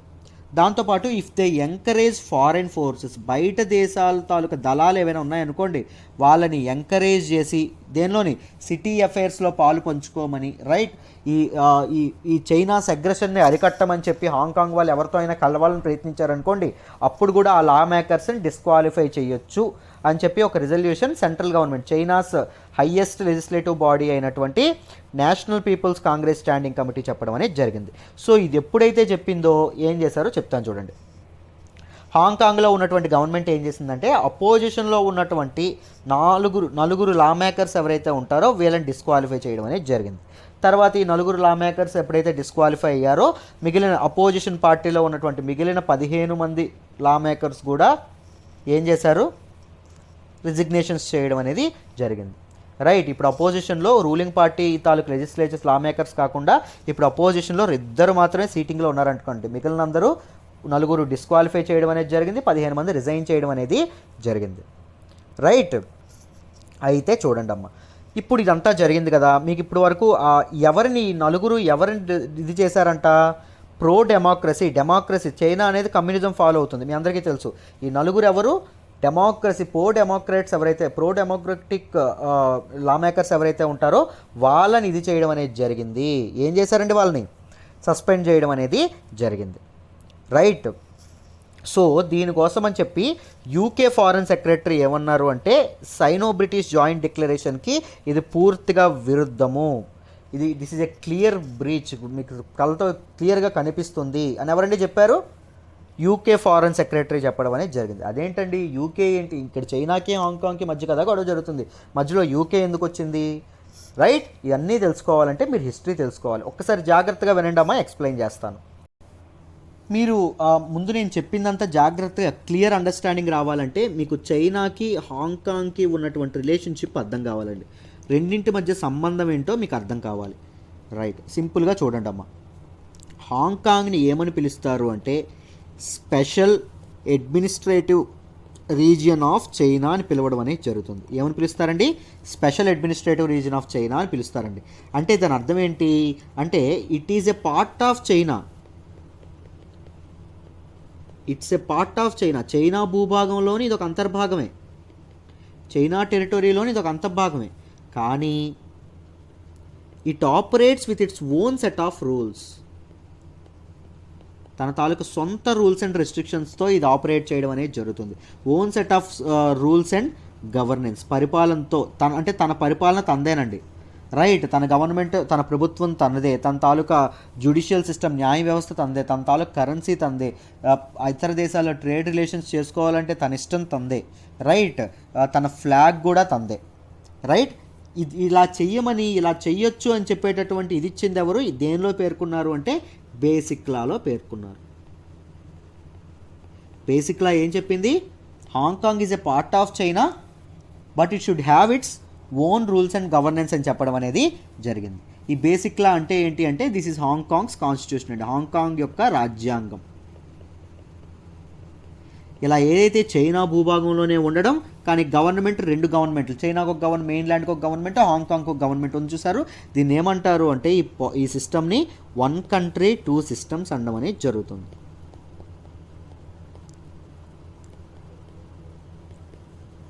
వన్ కంట్రీ 2 సిస్టమ్స్ అనడం అనేది జరుగుతుంది. ఇప్పుడు మీరు ఇదంతా ఎందుకు వచ్చింది, ఈ బేసిక్లా వెనక కథ ఏంటి అని మొత్తం అర్థం చేసుకోవాలంటే మీరు దీని తాలూకా హిస్టరీ అనేది అర్థం చేసుకోవాలి. ఇంకొక విషయం చెప్తాను చూడండి, ఈ బేసిక్ లా ఏదైతే ఉందో ఈ బేసిక్ లా యొక్క ఇది ఎప్పటికి అవుతుంది సార్, ఐ మీన్ ఈ బేసిక్ లాగా కూడా ఒక వ్యాలిడిటీ ఉండడం అనేది జరిగిందండి. ఎప్పటి వరకు అంటే 2047 అండి. 2047 వరకే దీనికి బేసిక్ లా అనేది దీనిలో ఉంటుంది. తర్వాత హాంకాంగ్ ఏమవుతుంది, హాంకాంగ్ సంగతి ఏంటి అని మనం ఎవరికీ తెలియదండి. రైట్, కాలమే సమాధానం చెప్పాలి. ఒక్కసారి చూద్దాం అసలు వ్యాలిడిటీ ఏంటి, ఎందుకు వచ్చిందంటే ఒక్కసారి మీరు బ్యాక్గ్రౌండ్ హిస్టరీ అనేది తెలుసుకోవాలి. హిస్టరీని చెప్తాను, జాగ్రత్తగా వినండి అమ్మా. ఏం లేదమ్మా, ఏం జరిగింది అంటే 1842లో 1842లో ఒక చైనీస్ రూలర్ ఎవరైతే ఉన్నారో, ఒక చైనీస్ రూలర్కి కింగ్ డైనాసిటీకి చెందినటువంటి చైనీస్ రూలర్, రైట్, తనకి ఇంకా బ్రిటిష్ వాళ్ళు ఎవరైతే ఉన్నారో బ్రిటిష్ వాళ్ళకి మధ్య ఒక వార్ అనేది జరుగుతుందమ్మా. ఈ వార్లో ఎవరు నెగ్గుతారు సార్ అంటే బ్రిటిష్ వాళ్ళు నెగ్గుతారండి. ఎవరైతే వీళ్ళు ఉన్నారో చైనీస్ రూలర్ ఉన్నాడో ఈయనేంటి ఓడిపోవడం అనేది జరుగుతుంది. ఈ వార్ని ఏమంటారు సార్, ఇద్దరికి మధ్య జరిగినటువంటి వార్ అంటే ఓపియం వార్ 1 అంటాం. మొదటి ఓపియం వార్ అనడం అనేది జరుగుతుంది. రైట్, ఇందులో ఓడిపోయినటువంటి Qing dynasty ruler Chinese ruler ఎవరైతే ఉన్నారో ఆయన హాంకాంగ్ ఏదైతే ఉంటుందో హాంకాంగ్ని ఎవరికంటే బ్రిటిష్ వాళ్ళకి లీజుకి ఇవ్వడం అనేది జరుగుతుంది. తర్వాత మళ్ళీ రెండవ ఓపియం వార్ ఎప్పుడు జరుగుతుంది, సేమ్ వీళ్ళ మధ్య జరుగుతుంది. ఎప్పుడు అంటే 1860లో సెకండ్ ఓపియం వార్ జరగడం అనేది జరుగుతుంది. దీనిలో కూడా బ్రిటిష్ వాళ్ళే నెగ్గుతారు. అప్పుడు కౌలూన్ పెనిన్సులా ఏదైతే ఉందో, ఈ కౌలూన్ పెనిన్సులా అంటే హాంకాంగ్ పైన ఉంటుందండి. ఈ పెనిన్సులా ఏదైతే ఉంటుందో అది కూడా బ్రిటిష్కి అప్పగించడం అనేది జరుగుతుంది. హాంకాంగ్ని, కౌలూన్ పెనిన్సులా ఇవన్నిటిని ఇప్పుడు హాంకాంగ్ అనే అంటున్నారు. ఓకేనా, వీటన్నిటిని ఇచ్చేయడం అనేది జరిగింది.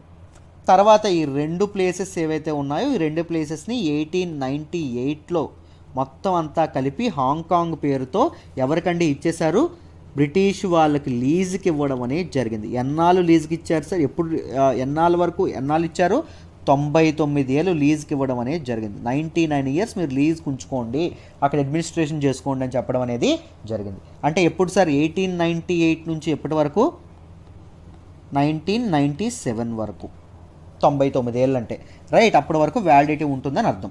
ఇప్పుడు నెక్స్ట్ వినండి అమ్మ. ఇప్పుడు 97 వస్తున్న దగ్గరలో అంటే 1980లో 1997 దగ్గర ఉంటుంది, ఒక 10 సంవత్సరాలు అలా ఉంది అనగానే చైనా ఏం చేసింది, బ్రిటిష్ వాళ్ళ దగ్గరికి వెళ్ళి మీది ఎలాగో లీజ్ అయిపోతుంది కదా, మళ్ళీ మాకు మా దేశాన్ని తిరిగి ఇచ్చేయండి, రీయూనిఫికేషన్ ఆఫ్ చైనాకి ప్రపోజల్ పెట్టడం అనేది జరిగింది. అంటే మా హాంకాంగ్ మా టెరిటరీని మాకు ఇవ్వండి అనడం అనేది జరిగింది.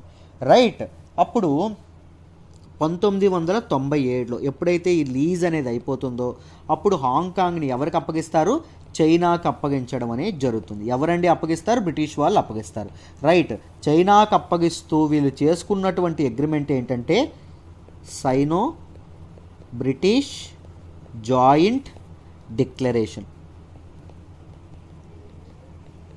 ఈ అగ్రిమెంట్ ఏదైతే ఉందో ఈ అగ్రిమెంట్ చేసుకోవడం అనేది జరుగుతుంది. ఈ అగ్రిమెంట్లో భాగంగానే హాంకాంగ్కి ఒక సెపరేట్ కాన్స్టిట్యూషన్ ఉండాలి, హాంకాంగ్కి సెపరేట్ కరెన్సీ ఉండాలి, హాంకాంగ్కి ఒక అటానమిటీ అనేది ఉండాలి అని చెప్పడం అనేది జరిగింది.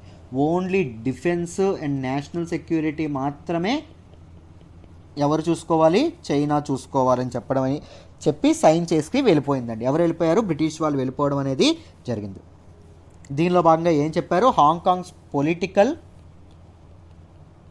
అండ్ ఎకనామిక్ సిస్టమ్స్ ఏవైతే ఉన్నాయో వీటిని అసలు కదపకుండా ఇప్పుడు ఎలా ఉన్నాయో నెక్స్ట్ 50 ఇయర్స్ వరకు అలాగే ఉండాలి, అంటే 1997 నుంచి 2047 వరకు అలాగే ఉండాలి అని చెప్పి బ్రిటిష్ వాళ్ళు చెప్పడం అనేది జరిగింది. ఎందుకో చెప్తాను చూడండి. చైనా చూస్తే కమ్యూనిజం అంతేనా, ఇప్పుడు బ్రిటిష్ వాళ్ళు ఎప్పుడైతే అక్కడ ఉన్నారో హాంకాంగ్లో ఎప్పటి వరకు 1997 వరకు ఉన్నారు. ఈ టైంలో ఏమైంది, బ్రిటిష్ వాళ్ళ తాలూకు సంస్కృతి సాంప్రదాయాలు ఎక్కడికి వచ్చాయి, హాంకాంగ్కి వచ్చాయి. బ్రిటిష్ వాళ్ళ తాలూకు వేషధారణ ఏదైతే బట్టలు వేసుకోవడం వాళ్ళ తాలూకా ఇది ఫాలో అవడం ఇవన్నీ రావడం అనేది జరిగింది. బ్రిటిష్ వాళ్ళ లాంగ్వేజ్ అయినటువంటి ఇంగ్లీష్ రావడం అనేది జరిగింది అక్కడికి, హాంకాంగ్కి. దాంతోపాటు బ్రిటిష్ వాళ్ళు తెచ్చినటువంటి డెమోక్రసీ ప్రజాస్వామ్యం ఏదైతే ఉందో అది కూడా హాంకాంగ్ ప్రజలకు అలవాటు పడడం అనేది జరిగింది. డెమోక్రసీ అంటే ఏంటండి, డెమోక్రసీ సింప్లీ మీన్స్ ఫ్రీడమ్, ప్రజల చేతికే పవర్. రైట్, సో ఫ్రీడమ్కి అలవాటు పడిన ప్రజలు కమ్యూనిజంని తట్టుకోలేరు. డెమోక్రసీకి అలవాటు రెండు డిఫరెంట్ ప్రిన్సిపల్స్. రైట్, అంతే కదండి, ఒకటి ఆకాశం అయితే ఒకటి భూమి, రెండు ఎప్పటికీ కలవు. Right, communism and democracy 2 different principles. So communism ఏదైతే ఉందో, డెమోక్రసీకి అలవాటు పడిన వాళ్ళు కమ్యూనిజంకి ఇదవ్వరు కాబట్టి పొలిటికల్ స్ట్రక్చర్ అనేది మారకూడదు, డెమోక్రసీ అనేది ప్రివేల్ అవ్వాలి. దాంతోపాటు ఎకనామిక్ స్ట్రక్చర్లో కూడా జోక్యం అనేది చేసుకోకూడదు. ఎవరండి జోక్యం చేసుకోకూడదు? చైనా అనేది ఇట్టి పరిస్థితుల్లో జోక్యం చేసుకోకూడదు అని ఎవరు చెప్పారండి? మన బ్రిటిష్ వాళ్ళు ఈ agreement, cyano British joint declaration ఏదైతే ఉంటుందో దాన్ని చేసి వెళ్ళిపోవడం అనేది జరిగింది. కానీ అయినప్పటికీ జోక్యం చేసుకోకూడదు అన్నప్పటికీ చైనా అనేది హాంకాంగ్ యొక్క లెజిస్లేటివ్, హాంకాంగ్ యొక్క ఎగ్జిక్యూటివ్, హాంకాంగ్ యొక్క జ్యుడిషియల్ అఫేర్స్లో ఎప్పుడూ తలదోచడం అనేది జరుగుతుందండి. రైట్, ఎప్పుడు ఇదవ్వడం అనేది జరుగుతుంది, ఎప్పుడు వేలు పెట్టడం అనేది జరుగుతుంది. సో హాంకాంగ్లో చైనాకి ఎగెనిస్ట్గా చాలా ప్రొటెస్టులు ఎప్పటి నుంచో ప్రొటెస్టులు జరగడం అనేది జరుగుతుంది. రీసెంట్గా మనకి వెరీ ఇంపార్టెంట్ నేషనల్ సెక్యూరిటీ లా ఏదైతే ఉంటుందో అది హాంకాంగ్లో తీసుకురావడం అనేది జరిగింది. ఎవరు తీసుకొచ్చారు సార్ అంటే చైనా యొక్క సెంట్రల్ గవర్నమెంట్ ఏదైతే మెయిన్లాండ్ గవర్నమెంట్ తీసుకురావడం అనేది జరిగింది. దీనిలో భాగంగా ఏం చెప్పారు? సెసెషన్ అంటే బ్రేకింగ్ అవే ఫ్రమ్ చైనా నుంచి విడిపోవాలనుకోవడం కానీ, దాంతోపాటు సబ్వర్షన్ అంటే undermining the power of central government యొక్క పవర్ని అండర్మైన్ చేయడం కానీ, లేకపోతే అంటే మెయిన్ చైనా ల్యాండ్ యొక్క పవర్ని అండర్మైన్ చేయడం. దాంతోపాటు టెర్రరిజం అంటే ఏంటంటే ఉగ్రవాదం, పీపుల్ మీద వైలెన్స్ అండ్ ఇంటిమిడేటివ్ యాక్షన్స్ అనేవి తీసుకోవడం కానీ, చాలా క్రూరంగా ప్రదర్శించడం కానీ, ఇవన్నీ చేయడం కానీ, దాంతోపాటు collusion with foreign powers, right, విదేశీ శక్తులతో కలిసి సెంట్రల్ గవర్నమెంట్ మీదకి ఎగ్రెస్ట్గా తిరగబడ్డం కానీ, ఇవేవైనా చేస్తే వాళ్ళు ఏమవుతారు? సివియర్లీ పనిషబుల్ అవ్వడం అనేది జరుగుతుంది అని చెప్పడం అనేది జరిగింది. ఎవరు చెప్పారండి? ఈ లాని ఎవరు చేశారు? మెయిన్లాండ్ చైనా చెప్పడం అనేది జరిగింది. సో మనకి ప్రొటెస్ట్ ఏదైతే ఉంటుందో చెప్పాను, హాంకాంగ్ ప్రజలు దేనికండి అలవాటు పడ్డారు? డెమోక్రసీకి అలవాటు పడ్డారు, అంతేనా? సో డెమోక్రసీలో రైట్ టు ప్రొటెస్ట్ అనేది, నిరసన తెలిపే హక్కు అనేది ఉంటుంది. రైట్, వాక్ స్వాతంత్రం అనేది ఉంటుంది, మనం ఏమైనా మాట్లాడే హక్కు, ఫ్రీడమ్ ఆఫ్ స్పీచ్ అనేది ఉంటుంది. ఇలా కొన్ని రైట్స్ అనేవి డెమోక్రసీ పీపుల్కి ఇవ్వడం అనేది జరుగుతుంది.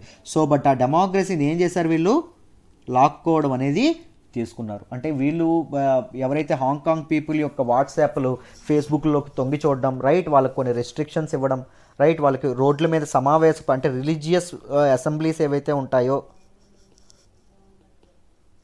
అటువంటి సమావేశాలు ఏర్పరచకుండా వీళ్ళని ఇది చేయడం, ఇలాంటిది ఏదైతే ఉందో ఇలాంటి కర్బ్స్ పెట్టడం అనేది జరిగిందండి నేషనల్ సెక్యూరిటీ లా తీసుకొచ్చి. రైట్, దీని మీద నేను చాలాసార్లు చెప్పాను, బట్ మీకు డీటెయిల్డ్గా మళ్ళీ హిస్టరీ కూడా చెప్పాను ఈసారి కూడా. అయితే చూడండి అమ్మ, ఏం జరిగింది? మనకేం చెప్పారు? పొలిటికల్ స్ట్రక్చర్స్ మారకూడదు అని చెప్పారు. ఎవరు చెప్పారండి? సైనో బ్రిటిష్ జాయింట్ డిక్లరేషన్లో బ్రిటిష్ వాళ్ళు చెప్పెళ్ళారు. కానీ ఇప్పుడు ఏం చేసింది? ప్రజెంట్ న్యూస్లో ఏమొచ్చింది? చైనా అనేది ఒక రిజల్యూషన్ పాస్ చేసి పొలిటికల్ స్ట్రక్చర్ని మార్చేసింది. అంటే డెమోక్రసీగా ప్రజల చేతుల్లో ఎన్నికైనటువంటి ఎవరైతే లా మేకర్స్ ఉంటారో, అది కూడా ప్రో డెమోక్రేట్స్ ఎవరైతే ఉంటారో వాళ్ళని తీసేయచ్చు ఎప్పుడు పడితే అప్పుడు, ఎటువంటి జ్యుడిషియల్ ఎంక్వైరీ లేకుండా, న్యాయ వ్యవస్థలు అనేవి అసలు ఇంటర్వ్యూన్ అవ్వకుండా ఇలా తీసేయచ్చు అంటే ఏంటండి? రైట్, అది పొలిటికల్ స్ట్రక్చర్ని చేంజ్ చేసినట్ట కాదా? సో అందుకోసం అని చెప్పి యునైటెడ్ కింగ్డమ్ ఏదైతే ఉంటుందో అది ఈ డిక్లరేషన్ ఏదైతే ఉంటుందో దాన్ని బ్రీచ్ చేసింది, రైట్, దాన్ని అండర్మైన్ చేసింది అని చెప్పి చైనా మీద ఆరోపణలు చేయడం అనేది జరిగింది. మీకు డీటెయిల్డ్గా మొత్తం ఎవ్రీథింగ్ చెప్పాననే అనుకుంటున్నాను. I hope you understand this article. Let us move to the next article. చూడండమ్మా, మనం మాట్లాడుకోబోయే నెక్స్ట్ ఆర్టికల్ వచ్చేసి China begins work on rail line up to Arunachal border. Very important article regarding GS paper 2 international relations. జాగ్రత్తగా వినండి, క్లియర్గా టకటక explain చేస్తాను, మీకు అర్థమైపోతుంది. చైనా అనేది రీసెంట్గా ఒక రైల్వే లైన్ అనేది కన్స్ట్రక్ట్ చేయాలని చెప్పి అనుకుంటుందండి. ఆ రైల్వే లైన్ ఎక్కడి నుంచి అంటే చెంగుడు, మెయిన్లాండ్ చైనాలో ఉన్నటువంటి చెంగుడు నుంచి హాసా, ఇది ఎక్కడ ఉంది అంటే టిబెట్లో ఉండడం అనేది జరిగింది. టిబెట్ అటానమస్ రీజియన్ ఉంటుంది కదా, టిబెట్ అటానమస్ రీజియన్లో ఉండడం అనేది జరిగింది. ఏంటండి? లాసా, రైట్. కాకపోతే ఇది ఇంకా ఎందుకు వెరీ ఇంపార్టెంట్ ఇది అంటే, మన అరుణాచల్ ప్రదేశ్ బార్డర్ పక్కనే ఉన్నటువంటి ఇంచి అనేటటువంటి ఇదేదైతే ఉందో, టౌన్ ఏదైతే ఉందో ఆ టౌన్ గుండా ఈ రైల్వే లైన్ పాస్ అవ్వడం అనేది జరుగుతుంది. The city is very near to Arunachal Pradesh border, right. Very good.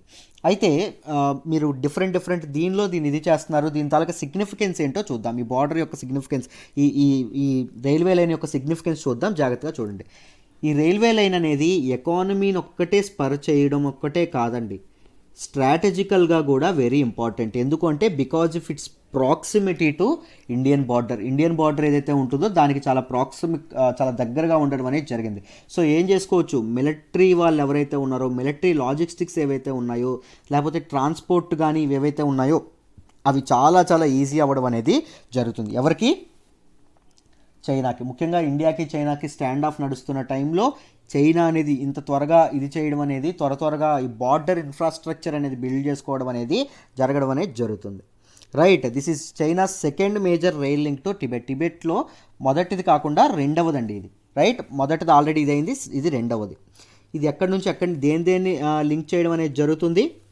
చెంగ్డూని హాసాని ఇది చేయడం అనేది జరుగుతుంది. ఈ చెంగ్డూ అనేది ఎక్కడ ఉంది, ఏ ప్రావిన్స్ అంటే Sichuan province of mainland China. Right, Sichuan province యొక్క క్యాపిటల్లే ఈ చెంగ్డూ. రైట్, దీన్ని ఇది చేయడం అని టిబెట్ అటానమస్ రీజియన్లో ఉన్నటువంటి హాసాని ఇది చేయడం అనేది జరుగుతుంది. నేషనల్ యూనిటీ ఏదైతే ఉంటుందో, ముఖ్యంగా టిబెట్ని తనతో పాటు కలుపుకోవడానికి, అన్నింటినీ ఇది చేయడానికి, ఈ నేషనల్ యూనిటీ బిల్డ్ చేయడానికి ఇది చాలా చాలా శుభపరిణామం, మంచి మూవ్ అని చెప్పి చైనీస్ గవర్నమెంట్ తాలూకు అఫీషియల్స్ చెప్పడం అనేది జరుగుతుంది. Right, economic and social development ఏదైతే ఉంటుందో దేనిలో మన టిబెట్ అటానమస్ రీజియన్లోని both economic and social development అనేది ఇంప్రూవ్ అవ్వడానికి ఇది చాలా ఉపయోగపడుతుంది. ఏదండి చాలా ఉపయోగపడుతుంది? మన ఈ రైల్వే లైన్ ఏదైతే ఉంటుందో అది చాలా ఉపయోగపడుతుంది. ఎప్పుడైతే ట్రాన్స్పోర్ట్ పెరుగుతుందో జనాల యొక్క మూవ్మెంట్ పెరుగుతుంది. రైట్, పీపుల్ మూవ్మెంట్ ఎప్పుడైతే పెరిగిందో అప్పుడు ట్రేడ్ అనేది డెవలప్ అవుతుంది, క్వాలిటీ ఆఫ్ లైఫ్ అనేది డెవలప్ అవుతుంది. రైట్, సో ఇన్ఫ్రాస్ట్రక్చర్ ప్రాజెక్ట్స్ అనేవి ఒక కంట్రీ యొక్క గ్రోత్లో చాలా చాలా కీ రోల్ ప్లే చేయడం అనేది జరుగుతుంది. రైట్, దాంతోపాటు చూడండి అమ్మా, it cuts the journey from 48 hours to 13 hours. ముందు ఎక్కడి నుంచి ఎక్కడికి జర్నీ మొత్తం 48 hours పట్టేదంట, ఇప్పుడు జస్ట్ 13 గంటలే పట్టడం అనేది జరుగుతుంది. 13 hours మాత్రమే పట్టడం అనేది జరుగుతుంది. In times of crisis the railway can act as a fast track for the delivery of strategic materials. ఎప్పుడైనా వార్ కానీ లేకపోతే ఏమైనా క్రైసిస్, క్షామం కానీ లేకపోతే ఇలాంటి పాండమిక్ టైమ్స్ కానీ ఆ టైంలో ఏం జరుగుతుంది? రైట్, ఈ రైల్వే లైన్ ఉండడం వల్ల ఈజీగా సరుకులు అనేవి ట్రాన్స్పోర్ట్ చేయడానికి చాలా ఉపయోగపడడం అనేది జరుగుతుంది. 75% ఆఫ్ దిస్ రూట్లో అంట ఇట్ కన్స్టిట్యూట్స్ ఆఫ్ 120 బ్రిడ్జెస్ అంటండి. 120 బ్రిడ్జ్లు అనేవి ఉంటాయంట. దాంతోపాటు 47 టన్నల్స్ ఉండడం అనేది జరుగుతుందంటమ్మ. 120 బ్రిడ్జెస్, 47 టన్నల్స్ ఉండడం అనేది జరుగుతుంది. Right, this bridges include 525 meters long bridge across, మనం ఇండియాలో బ్రహ్మపుత్ర అని పిలుస్తాము, టిబెట్లో దాన్ని ఎలా పిలుస్తారంటే Yarlung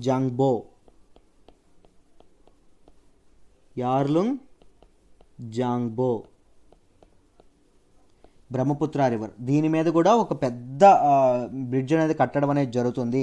at the height of 3350 meters హైట్లో ఈ బ్రిడ్జ్ని కన్స్ట్రక్ట్ చేయడం అనేది జరుగుతుందంటమ్మ. రైట్, ఈ రైల్వే లైన్ ప్రాజెక్ట్లో భాగంగా. రైట్, మీకు అర్థమైందనే అనుకుంటున్నాను. ప్రజెంట్ ఇదిగోండి, ఈ నింగ్చి ఏదైతే ఉందో, నింగ్చి నుండి హాసా ఏదైతే ఉందో, హాసా వరకు ఈ కన్స్ట్రక్షన్ అనేది 425 kilometers ఈ రోడ్ కన్స్ట్రక్షన్ అనేది జరుగుతుందంటండి. రైట్, ఇది ఎప్పుడు స్టార్ట్ అయింది అంటే 2015లో ఈ పార్ట్ ఏదైతే ఉందో, ఈ బ్లూ పార్ట్ రాశాను కదా, ఈ పార్ట్ కన్స్ట్రక్షన్ 2015లో మొదలైందంట. 2021 నెక్స్ట్ ఇయర్ ఎండింగ్ కల్లా ఈ కన్స్ట్రక్షన్ అనేది, రోడ్ కన్స్ట్రక్షన్ అనేది కంప్లీట్ అవుతుందంట. రైట్, ఇది చూడండి, ఈ చెంగ్డూ నుంచి ఈ బ్లూది ఏదైతే ఉందో ఇది ఆల్రెడీ కంప్లీట్ అయిపోయిందంటండి. ఎప్పుడు అంటే 2018లో కంప్లీట్ అయిందంట. రైట్, ఇప్పుడు ఇక్కడ చూడండి, నేను ఇక్కడ గీస్తున్నాను బ్లాక్లో, ఇది ఏదైతే ఉందో ఇదిగోండి, యాన్ నుంచి నించి ఉంది చూసారు, ఇది మొత్తం ఎప్పటికి కంప్లీట్ అవుతుందంటే 2030 కల్లా కంప్లీట్ అవుతుందని చెప్పడం అనేది జరిగింది. 2030 కల్లా ఇది కంప్లీట్ అవుతుందంట. సో మొత్తం ప్రాజెక్ట్ అంతా కలిపి ఎప్పుడు కంప్లీట్ అవుతుంది? 2030 కంప్లీట్ అవ్వడం అనేది జరుగుతుంది. సో ఎందుకు ఈ ఆర్టికల్ ఇంపార్టెంట్ అంటే, ఎప్పుడైతే మన నైబర్స్ అనేవాళ్ళు బార్డర్స్లో ఇన్ఫ్రాస్ట్రక్చర్ ప్రాజెక్ట్స్ అనేవి ఎప్పుడైతే ఇది చేస్తున్నారో, మన గవర్నమెంట్కి కూడా కనువిప్పు కలగాలి. మనం కూడా బార్డర్ ఇన్ఫ్రాస్ట్రక్చర్ని పెంచుకోవాలి. ఎందుకంటే బార్డర్ ఇన్ఫ్రాస్ట్రక్చర్ ఎకనామికల్గా ఒక్కటనే కాదు, స్ట్రాటజికల్గా కూడా చాలా చాలా ఇంపార్టెంట్ రోల్ ప్లే చేయడం అనేది జరుగుతుంది. సో చైనాస్ మూవ్స్ ఏవైతే ఉన్నాయో ఎవరికి అందనట్టుగా ఉంటాయండి, రైట్. ఎవ్వరు వాటి తాలూకా ప్లాన్ని గెస్ చేయలేరు, రైట్. బట్ మన కంట్రీ ఏదైతే ఉందో, మన వాళ్ళు ఎవరైతే ఉన్నారో కాస్త ఇంటెలిజెన్స్ డిపార్ట్మెంట్ కాస్త జాగ్రత్తగా ఆలోచించి ఇలాంటి వాటిని పూర్తిగా డీకోడ్ చేయాల్సిన అవసరం అయితే ఉంది, రైట్. సో ఐ హోప్ ఈ ఆర్టికల్ కూడా మీకు డీటెయిల్డ్గా అర్థమైందనే అనుకుంటున్నానమ్మా. Let's move to the next article. మనం మాట్లాడుకోబోయే నెక్స్ట్ ఆర్టికల్ వచ్చేసి October retail inflation accelerates to 7.61% అండి. ఇన్ఫ్లేషన్ అంటే ఏంటో మనం తెలుసుకోవాలి, right. Very very very important regarding economy. జాగ్రత్తగా వినండి, క్లియర్గా ఎక్స్ప్లెయిన్ చేస్తాను. దీన్ని మనం సిలబస్ పాయింట్ ఆఫ్ వ్యూలో జిఎస్ పేపర్ 3 ఎకానమీలో చదువుకుంటాం, రైట్. ఏంటి ఆర్టికల్లో చెప్పారో ఏంటో చూద్దాం, జాగ్రత్తగా వినండి అమ్మా. ఈ ఆర్టికల్లో ఏం చెప్పారు అంటే ఇండియాస్ రిటైల్ ఇన్ఫ్లేషన్ అనేది ఏదైతే ఉందో అది రిమైండ్ అబౌవ్ 7% కంటే ఎక్కువ ఉంది అని చెప్పడం అనేది జరిగిందండి. ఎప్పుడు for the straight second month అండి, 2 కన్సెక్యూటివ్ మంత్స్, అంటే సెప్టెంబర్లోని అండ్ అక్టోబర్లోని 7% దాటడం అనేది జరిగిందని చెప్పడం అనేది జరిగింది, రైట్. మామూలుగా ఫోర్కాస్ట్ చేయడం అనేది 7.31%, 7.3% ఉండొచ్చేమో అని అన్నారండి. కానీ ఏకంగా 7.6% ఉండడం అనేది జరిగింది. ఎప్పుడు అంటే అక్టోబర్లో. అయితే రిటైల్ ఇన్ఫ్లేషన్ గురించి మీరు మాట్లాడుకుంటే, రిటైల్ అంటే యాన్యువల్ ఇన్ఫ్లేషన్ అబౌవ్ 4% అనేది అలా ఇదవుతూ ఉండడం అనేది జరిగింది. ఆర్బీఐ యొక్క రికమెండేషన్ ఏంటి, 2 to 4% మాత్రమే ఉండాలి, రైట్. కానీ ఎంత ఉంది, 4% పైన ఉండడం అనేది జరిగింది, రైట్. మీకు ఇన్ఫ్లేషన్ అంటే ఏంటి ఇవన్నీ డీటెయిల్గా చెప్తాను, మీరేం కంగారు పడక్కర్లేదు, ఒకసారి వినండి అమ్మ. అయితే Q2 ఏదైతే ఉందో Q2లో కాంట్రాక్షన్ మొత్తం 23.9% ఉండేదంట. క్వార్టర్ అంటే ఏంటి, 3 months. మొదటి క్వార్టర్ అంటే ఏమొస్తుంది, జాను ఫెబ్ మార్చ్ వస్తుంది. రెండవ క్వార్టర్ అంటే ఏమొస్తుందండి, ఏప్రిల్ మే జూన్ వస్తుంది. మూడవ క్వార్టర్ జూలై ఆగస్ట్ సెప్టెంబర్ వస్తుంది, రైట్. నాలుగవ క్వార్టర్ అక్టోబర్ నవంబర్ డిసెంబర్ వస్తాయి. సో ఇలాగా. సో Q2 అంటే ఏంటి, ఏప్రిల్ మే జూన్లో 23.9 కాంట్రాక్షన్ అయితే Q3లో ఎంత అయింది, 8.6. నిన్నే మాట్లాడుకున్నాం కదా కాంట్రాక్షన్ అయిందని చెప్పి జీడిపిలో. ఈ కాంట్రాక్షన్ అనేది అవ్వడం అనేది జరిగింది. వరుసగా 2 క్వార్టర్లలో కాంట్రాక్షన్ అయితే దాన్ని ఏమంటారు, రెసిషన్ అంటారు. If there is contraction in 2 consecutive quarters అప్పుడు దాన్ని ఏమంటారు, రెసిషన్ వచ్చినట్టు అనడం అనేది జరుగుతుంది, రైట్. ఎక్స్పర్ట్స్ ఏమంటున్నారంటే ఈ ప్రాబ్లం అనేది అలా ఉండిపోవచ్చు, ఎందుకంటే సెకండ్ వేవ్ వస్తుందని చాలామంది చెప్తున్నారు, దాని ఇంపాక్ట్ ఉంటుంది. దాంతోపాటు హౌస్ హోల్డ్స్ కానీ ఫర్మ్స్ కానీ వెరీ స్ట్రెస్డ్గా ఉన్నాయి, చాలా ఇబ్బందులు పడుతూ ఉన్నాయి. సో ఇంత వేగంగా పుంజుకోకపోవచ్చు, చెప్పలేమని చెప్పడం అనేది జరిగింది, రైట్. అయితే ఇప్పుడు ఒక్కసారి వినండి అమ్మ, ఎందుకు ఇన్ఫ్లేషన్ అనేది పెరుగుతుంది అంటే ఏం చెప్పారు, ఫుడ్ ఇన్ఫ్లేషన్ ఏదైతే ఉందో, ఫుడ్ ప్రొడక్షన్ పెరగడం వల్ల అని చెప్పారు. ముఖ్యంగా ఏ ఐటెం పెరగడం వల్ల అంటే ఫుడ్ ఇన్ఫ్లేషన్ అనేది పెరుగుతుంది, మీ అందరికీ తెలుసు, ఉల్లిపాయ. ఆనియన్ కాస్ట్లు అనేవి ఇప్పుడు ఎంత ఉన్నాయండి, కేజీ 100 ఉన్నాయి, అంతేనా. సో ఆనియన్ అనేది మన ఇండియన్ కిచెన్స్ ఏవైతే ఉంటాయో, ఇండియన్ వంటగదులు, భారతీయుల వంటగదుల్లో ప్రతి వంటగదిలోనే ఆనియన్ అనేది కనిపిస్తుంది. ఆనియన్ లేకుండా ఎవరైనా కూర వండుకోగలరా, మన భారతదేశంలో ఉండలేరు. So it is a main ingredient in our curries, in our food dishes, right. So onion అనేది ఎక్కువ మంది వాడేది, దాంతోపాటు దాని ఖరీదు కూడా ఎక్కువగా ఉండడం అనేది జరిగింది. సో ఏమవుతుంది, ఫుడ్ ఇన్ఫ్లేషన్ మీద చాలా చాలా ప్రభావం పడడం అనేది జరుగుతుంది. దేని ప్రభావం, ఆనియన్ ప్రభావం. అసలు ఈ ఆనియన్ రేట్లు అనేవి ఎందుకు పెరిగినాయండి, రైట్. కోవిడ్-19 పాండమిక్ వల్ల సప్లై చైన్ డిస్రప్షన్స్ అనేవి జరిగినాయి, ఇది ఒక కారణం, అందులో డౌటే లేదు. దాంతోపాటు ఇంకొకటి ఏంటి, మహారాష్ట్ర, కర్ణాటక, ఆంధ్రప్రదేశ్ ప్రాంతాల్లో చాలా చాలా ఎక్కువ వర్షాలు పడి పంట అనేది పూర్తిగా పోయింది, ఇంకాస్త పంట కాస్త లేట్గా చేతికి రావడం అనేది జరిగింది. సో ఎప్పుడైతే మార్కెట్లో సప్లై అనేది పూర్తిగా పడిపోయిందో వాటికి డిమాండ్ పెరిగింది. సో వాటి తాలూకా కాస్ట్ అనేది, ప్రైస్ ఏదైతే ఉందో ప్రైస్ పెరగడం అనేది జరిగింది. దేనికి, ఉల్లిపాయ, ఆనియన్ ప్రైస్ అనేది పెరిగింది. ఆనియన్ ప్రైసెస్ పెరగడం వల్ల ఏమైంది, ఫుడ్ ఇన్ఫ్లేషన్ అనేది పెరిగింది. ఫుడ్ ఇన్ఫ్లేషన్ పెరగడం వల్ల కంప్లీట్ రిటైల్ ఇన్ఫ్లేషన్ అనేది పెరగడం అనేది జరిగింది. ఇక్కడ మీకు చాలా డీటెయిల్డ్గా ఒక చిన్న పాయింట్ ఎక్స్ప్లెయిన్ చేస్తాను, జాగ్రత్తగా. ముందు ఇన్ఫ్లేషన్ అంటే ఏంటి, వీటి గురించి జాగ్రత్తగా తెలుసుకుందాం, వినండి అమ్మ. చూడండి, టూ కాంట్రాస్టివ్ థింగ్స్. మన నిజంగా మన ఫారిన్ పాలసీ మన మానిటరీ పాలసీ మేకర్స్ ఎవరైతే ఉన్నారో వాళ్ళకి కత్తి మీద సాములా ఉంటుంది. చూడండి, ఒకవైపు ఇన్ఫ్లేషన్ రాస్తున్నాను, ఇంకొక వైపు రెసిషన్ రాస్తున్నాను. జాగ్రత్తగా వినండి, సింపుల్గా చెప్తాను. ఇన్ఫ్లేషన్ అంటే ఏంటి అంటే రైజ్ ఇన్ ప్రైసెస్. వస్తువుల యొక్క ధర పెరిగితే దాన్ని ఏమంటాము? ఇన్ఫ్లేషన్ అంటాం. అంటే ఏదో ఈరోజు ఒక బియ్యం బస్తా ఒక్కటి పెరిగిపోతే కాదండి, రైట్. ఎక్కువ వస్తువులు ధరలు పెరగాలి.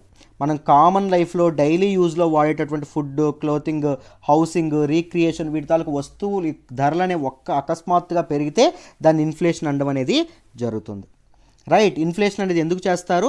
యావరేజ్ ప్రైస్ చేంజ్ ఎంత అవుతుంది, ఎంత ప్రైస్ అనేది చేంజ్ అవుతుంది అని చెప్పడానికి చేయడం అనేది జరుగుతుంది, right. It is an indicative of the decrease in the purchasing power. నా క్లాసులు విన్న వాళ్ళు, నా కరెంట్ అఫైర్స్ ఫాలో అయిన వాళ్ళందరికీ దీని మీనింగ్ తెలుస్తుంది. పర్చేసింగ్ పవర్ ఏమవుతుంది? డిక్రీజ్ అవుతుంది. నేను సింపుల్గా ఒకటి చెప్తాను చూడండి, ఏం లేదు. నాకు ఇప్పుడు సపోజ్ 10,000 జీతం వస్తుంది అనుకోండి. నేను ఒక్క రైస్ ప్యాకెట్లు తినే బతుకుతాను, రైట్. రైస్ మాత్రమే తింటాను, ఇంకేం అనుకోండి. ఫర్ ఎగ్జాంపుల్ నేను మామూలుగా ఒక రైస్ ప్యాకెట్ ధర 1,000 రూపాయలు ఉందనుకోండి. ఈ 10,000కి నాకు ఎన్ని వస్తాయండి రైస్ ప్యాకెట్లు? 10 వస్తాయి. ఇప్పుడు ఇన్ఫ్లేషన్ వచ్చి ప్రైసులు పెరిగాయి అనుకోండి, అప్పుడు ఒక రైస్ ప్యాకెట్ ధర ఎంత అయింది? 2,000 అయింది అనుకోండి. నాకు అదే జీతం ఉందనుకోండి సపోజు, నా 10,000కి ఎంత వస్తుందండి? నాకు ఎన్ని వస్తాయి రైస్ ప్యాకెట్లు? 5 రావడం అనేది జరుగుతుంది. అర్థమైందా మీకు? సో అదే 10,000, నా శాలరీ మారలా, నాకు తీసుకునే డబ్బులు అవే. అదే 10,000 పెట్టుకొని షాప్కి వెళ్తే ముందు 10 రైస్ ప్యాకెట్లు ఇచ్చేవాడు, ఇప్పుడు అదే 10,000 పట్టుకొని ఇప్పుడు షాప్కి వెళ్తే నాకు 5 వస్తున్నాయి. అంటే ఏమైంది? ఆ 10,000 యొక్క పవర్ ఏమైంది? తగ్గిపోయింది. సో మనీకి ఏమవుతుంది? మనీ యొక్క శక్తి ఏమవుతుంది? కొనుగోలు చేసే శక్తి తగ్గిపోతుంది, రైట్. సో మనీకి పర్చేసింగ్ పవర్ ఏదైతే ఉంటుందో అది తగ్గడం అనేది జరుగుతుంది దేనిలో? ఇన్ఫ్లేషన్ వచ్చేటప్పుడు, రైట్.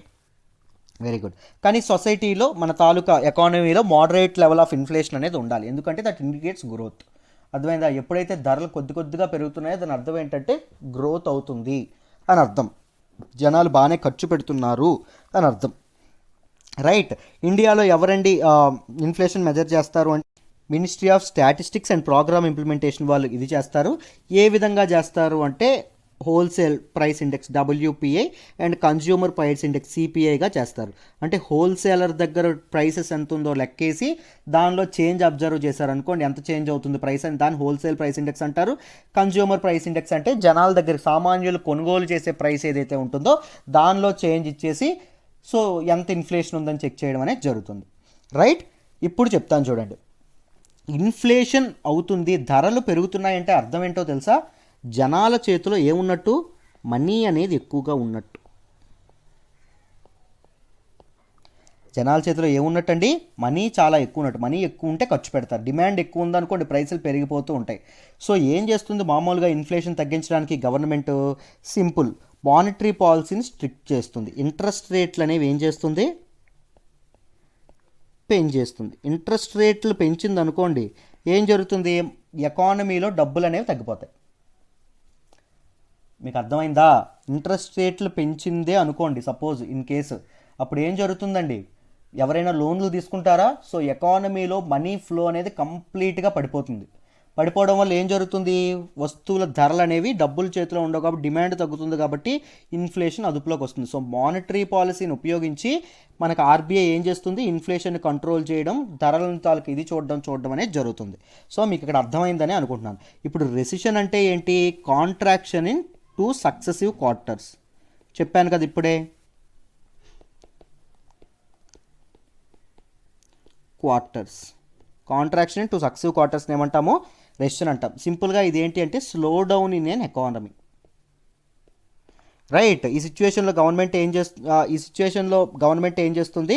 మనీ సప్లైని ఇంక్రీజ్ చేస్తుంది. రెసిషన్ ఉంది అంటే అర్థం ఏంటంటే జనాల చేతుల్లో డబ్బులు లేవు అని.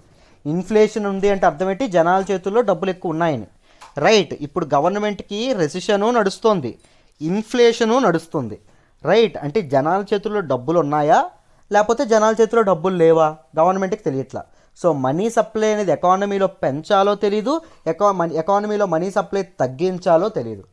రైట్, గవర్నమెంట్ పాలసీ మేకర్స్కి నిజంగా ఇది ఒక సవాల్ లాంటి సిచ్యువేషన్. ఎటువంటి చిన్న తప్పు చేసినా ఆర్థిక వ్యవస్థ కుప్పకూలిపోతుంది. రైట్, అందుకే ఎవరైతే బ్యూరోక్రాట్స్ ఉంటారో, ఎవరైతే పబ్లిక్ సర్వెంట్స్ ఉంటారో వీళ్ళందరి జీవితాలు చాలా ఎగ్జైటింగ్గా ఉంటాయండి. మీరు ఒక్కసారి క్రాక్ చేస్తే సూపర్ ఉంటుంది. ఒక దేశ ఆర్థిక వ్యవస్థనే మార్చగలిగేటటువంటి శక్తి మీకు ఉంటుంది. రైట్, బాగా ఆలోచించండి. మీకు క్లియర్గా అర్థం చేసే ప్రయత్నం అయితే చేశాను, మీకు అర్థమైందనే అనుకుంటున్నాను. Right, this is all about today's Hindu analysis అండి. I hope you understand all the articles. ఇలాగే రోజు కవర్ చేద్దాం. మీకు ఆర్టికల్స్ నచ్చుతున్నట్టయితే లైక్ చేయండి, ఎలా ఉందో కామెంట్ చేయండి, మీ ఫ్రెండ్స్తో షేర్ చేసుకోండి. I appreciate your help. Thank you so much. ఇంకా డీటెయిల్డ్గా మీరు కావాలంటే ఎంసీక్యూ సెషన్స్ రూపంలో, దాంతోపాటు మెయిన్ సెషన్స్ రూపంలో, దాంతోపాటు పీడిఎఫ్ ఇవన్నీ కావాలంటే, నాతో పాటు వర్క్ చేయాలంటే, నా పర్సనల్ గైడెన్స్ అండ్ మెంటర్షిప్ మీకు కావాలి అంటే ఇదిగోండి ఈ నెంబర్కి కాంటాక్ట్ చేసి మీరు కరెంట్ అఫైర్స్ కోర్సులో జాయిన్ అవ్వచ్చు. కోర్స్ వాల్యూ కేవలం 6,000 రూపాయలు, కేవలం 6,000 రూపీస్కి లైఫ్ టైం వ్యాలిడిటీ ఇస్తున్నాం. రైట్, మీరు 3 ఇన్స్టాల్మెంట్లు చొప్పున 2,000 చొప్పున కూడా కట్టుకోవచ్చు. చక్కగా నెలకి 2,000 చొప్పున కూడా మీరు కట్టుకోవచ్చు, కట్టి జాయిన్ అవ్వచ్చు current affairs course. Right, very good అండి. Let's call it a day then అమ్మా. బాయ్.